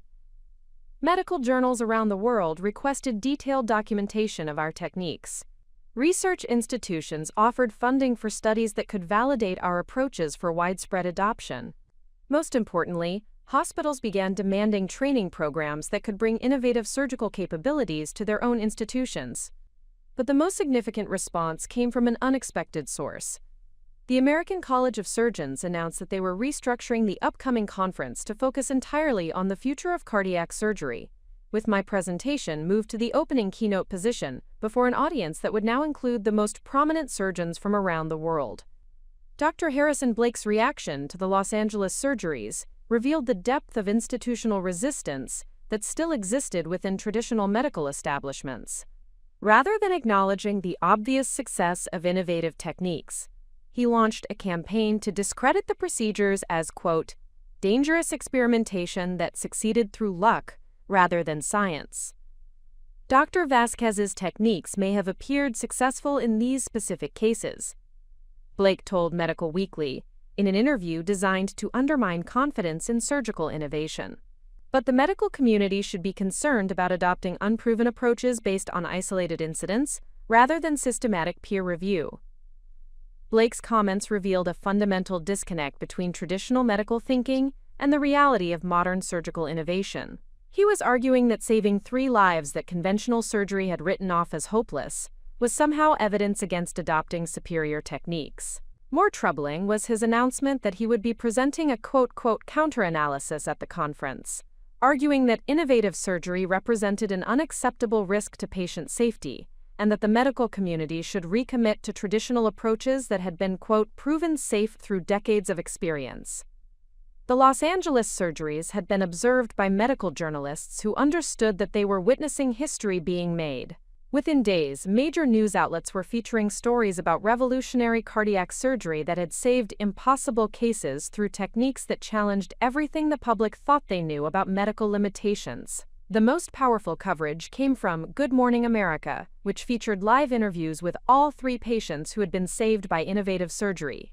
Watching Amanda Rodriguez describe her complete recovery, Thomas Chen demonstrate his return to normal activities, and Maria Santos play with her twin children provided compelling evidence that surgical innovation was about real people rather than abstract medical theories. Dr. Vasquez didn't just give us back our lives, Maria told the national television audience. She proved that medicine doesn't have to accept limitations when better solutions are possible. The media coverage created public awareness of surgical innovation that put pressure on hospitals and insurance companies to demand access to techniques that could deliver superior patient outcomes. Families began asking specific questions about whether their loved ones were receiving innovative care or traditional approaches. Perhaps the most significant development following the Los Angeles surgeries was the emergence of anonymous testimonials from surgeons who had been secretly implementing innovative techniques at their own institutions. These doctors had been afraid to publicly advocate for surgical innovation, but the success of high-profile cases gave them courage to share their own experiences. A cardiac surgeon from Johns Hopkins submitted detailed case studies showing that minimally invasive techniques had reduced complication rates by 60% at their institution.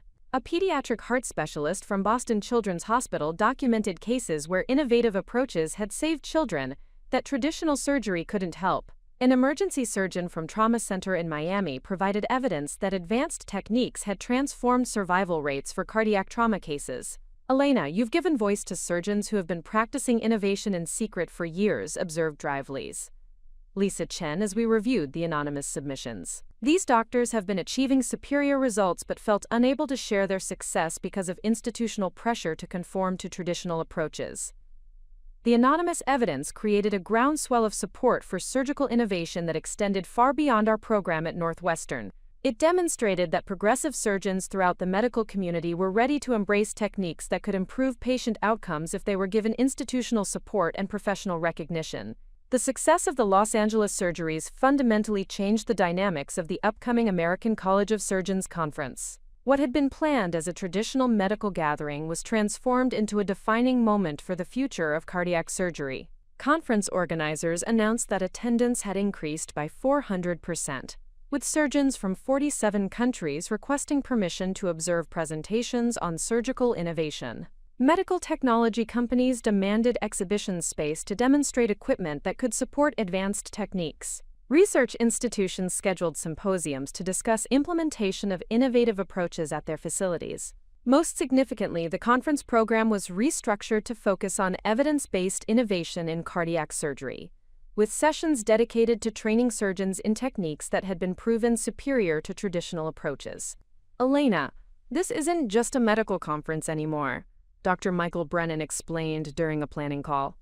This has become the most important gathering of cardiac surgeons in history, the moment when our profession decides whether to embrace the future or retreat into the past. Standing in my office 2 weeks before the conference, I reflected on how dramatically the landscape had changed since I first began fighting institutional resistance to surgical innovation. 5 years earlier, I had been struggling to save individual patients despite administrative obstacles. Now I was preparing to address the largest gathering of cardiac surgeons ever assembled, with evidence that could transform how medicine was practiced worldwide.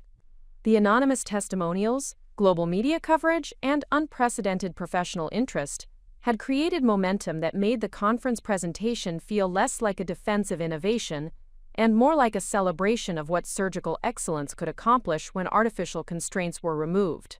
But I also understood that success brought new responsibilities. The medical community was looking to our program for leadership in transforming cardiac surgery, and patients around the world were counting on us to ensure that innovative techniques became available at every institution, rather than remaining limited to specialized centers. The stage was set for the most important medical presentation of my career, but now I would be speaking to an audience that was eager to learn rather than defensive about change. The evidence was overwhelming, the momentum was unstoppable, and the future of cardiac surgery was finally aligned with the interests of patients rather than institutional politics. In 2 weeks, I would prove that excellence always finds a way to reveal itself, even when faced with the most entrenched resistance to change. The Los Angeles surgeries had accomplished something I never could have achieved through arguments or presentations alone. They had demonstrated beyond doubt that innovation could save lives. Traditional surgery had given up for lost. Sometimes the most powerful revolution begins not with confrontation, but with anonymous proof that better ways are possible. In 2 weeks, I would stand before the medical establishment, not as someone asking for permission to innovate, but as someone who had already proven that the future of surgery was too important to be limited by the fears of the past. The revelation was complete. The evidence was undeniable, and the transformation of cardiac surgery was about to begin. The morning before the American College of Surgeons conference officially began, I found myself in an unexpected meeting that would define the next phase of my career.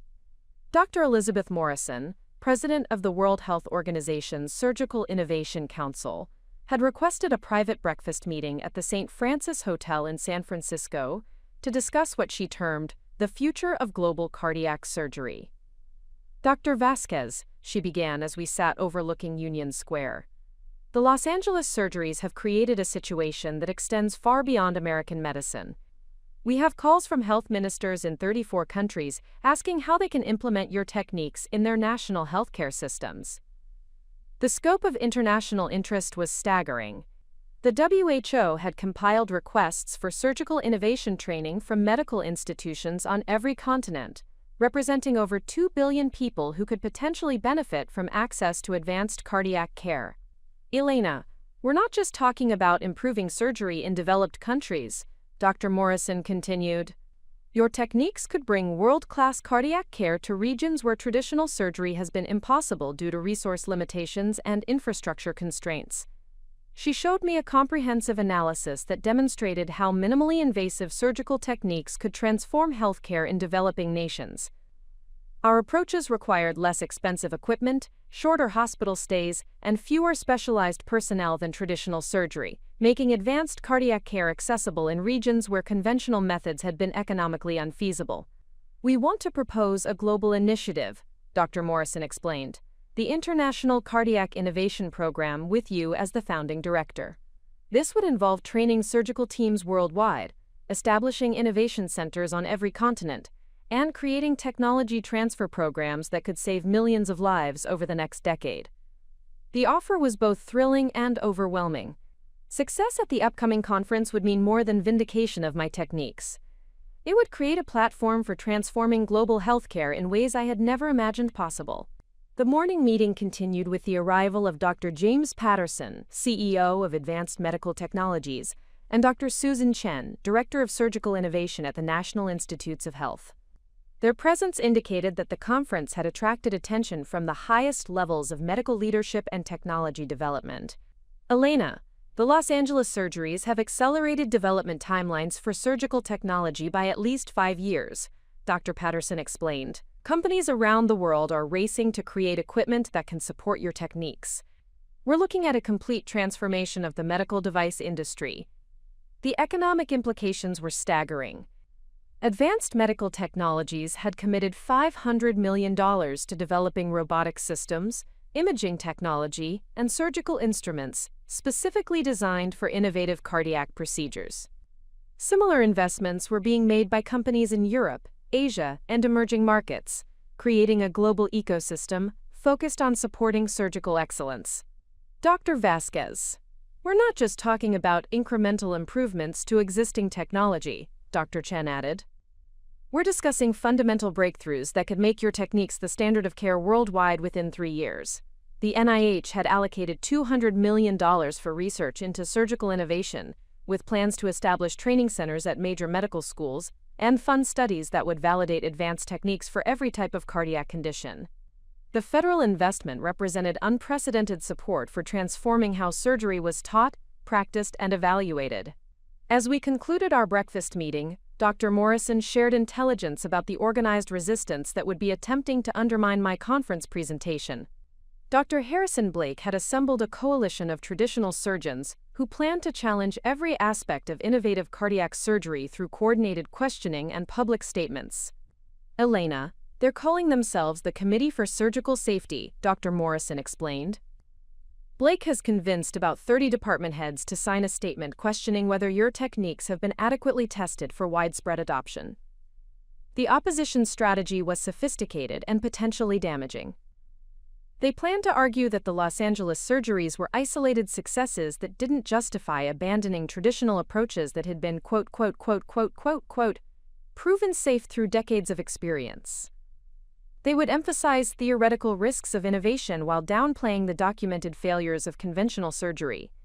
They're also planning to question your credentials and suggest that rapid adoption of new techniques represents dangerous experimentation with patient lives, Dr. Patterson added. Blake is essentially arguing that excellence in surgery is less important than predictability in outcomes. But the opposition faced a fundamental problem. They were arguing against evidence rather than presenting superior alternatives. Our techniques had achieved results that traditional surgery couldn't match, and no amount of institutional authority could override documented proof of patient outcomes. Walking through the hotel lobby after our meeting, I was struck by the unprecedented media presence at what had traditionally been an internal medical conference. News crews from around the world had gathered to cover what CNN was calling the battle for the future of heart surgery.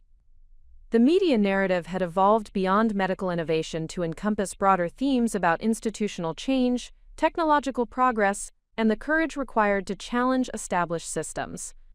My story was being presented as an example of how individual excellence could transform entire industries when supported by evidence and driven by commitment to serving others. Dr. Vasquez, this conference has become about more than cardiac surgery, observed Jennifer Kim, our media coordinator, as we reviewed press coverage. You're being positioned as a symbol of innovation triumphing over institutional resistance, and that resonates with people facing similar challenges in their own fields. The international attention created pressure that extended far beyond the medical community. Government health officials, insurance executives, and patient advocacy groups were all watching to see whether the surgical establishment would embrace evidence-based change or retreat into defensive traditionalism. Perhaps the most emotionally significant moment of the pre-conference day came when Dr. James Rodriguez approached me in the hotel restaurant, accompanied by 3 other residents who had trained under my supervision during the difficult years at Metropolitan General. Dr. Vasquez, we wanted you to know that everything you taught us about innovation and patient care has shaped how we practice medicine, James said, his voice filled with emotion. You didn't just train us to be surgeons. You taught us to think beyond limitations and never accept that good enough is adequate when excellence is possible. The residents had all gone on to leadership positions at major medical centers, where they were implementing innovative techniques and training the next generation of surgeons. Their success represented the exponential impact of surgical innovation. Each surgeon we trained would influence hundreds of others throughout their careers. "Elena, you need to understand the ripple effects of what you've accomplished," added Dr. Maria Santos, who is now Chief of Pediatric Cardiology at Children's Hospital of Philadelphia. "There are surgeons practicing on every continent who trace their approach to techniques they learned from you or your trainees. The personal validation from colleagues who had witnessed my journey from institutional suppression to global recognition provided emotional strength for the challenges that lay ahead. Their presence reminded me that this conference wasn't just about defending innovation. It was about celebrating the transformation that occurs when excellence is given the freedom to flourish."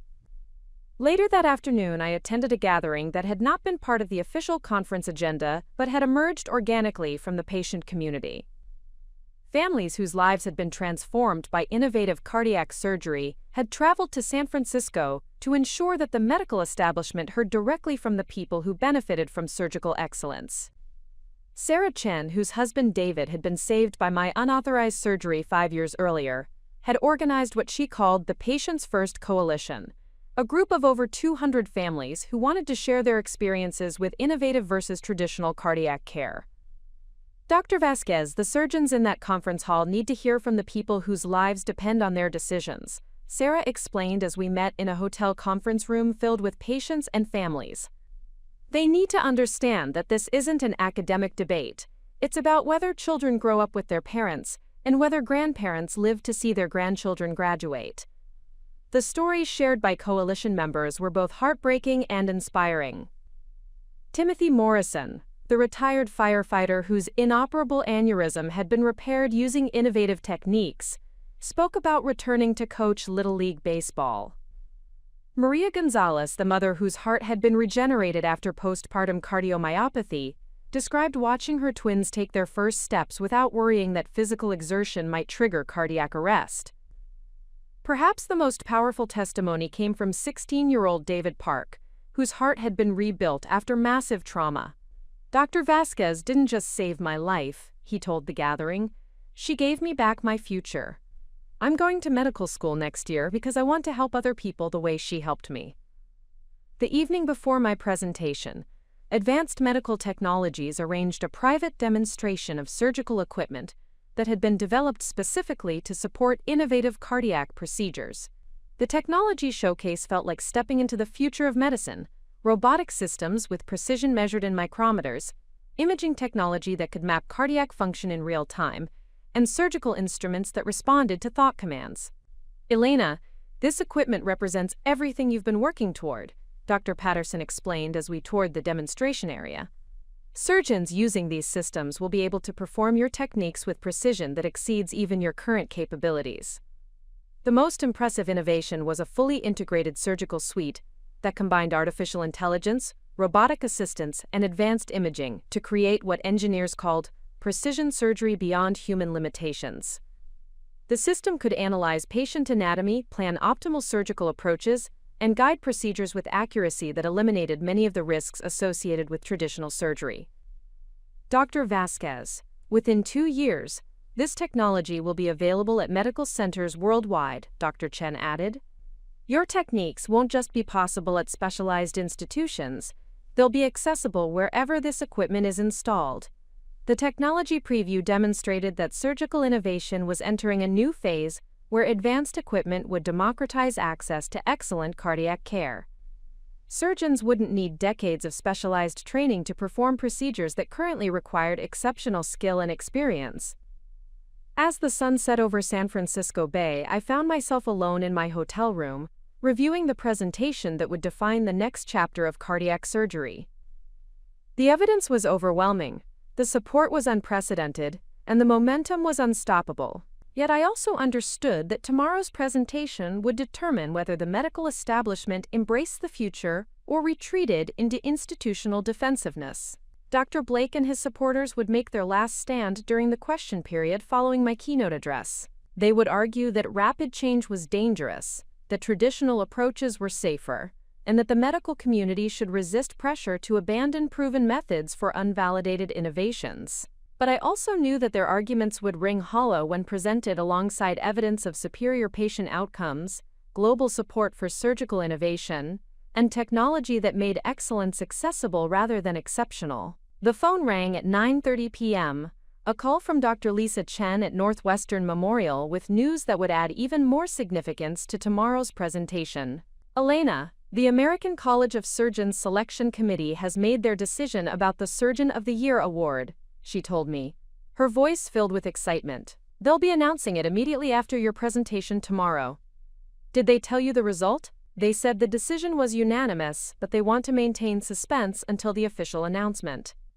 Elena, regardless of the award outcome, what you've accomplished has already transformed cardiac surgery forever. As I prepared for sleep, I reflected on the journey that had brought me to this moment. 5 years earlier, I had been fighting to save individual patients despite institutional resistance. Tomorrow, I would be presenting evidence that could transform how cardiac surgery was practiced worldwide.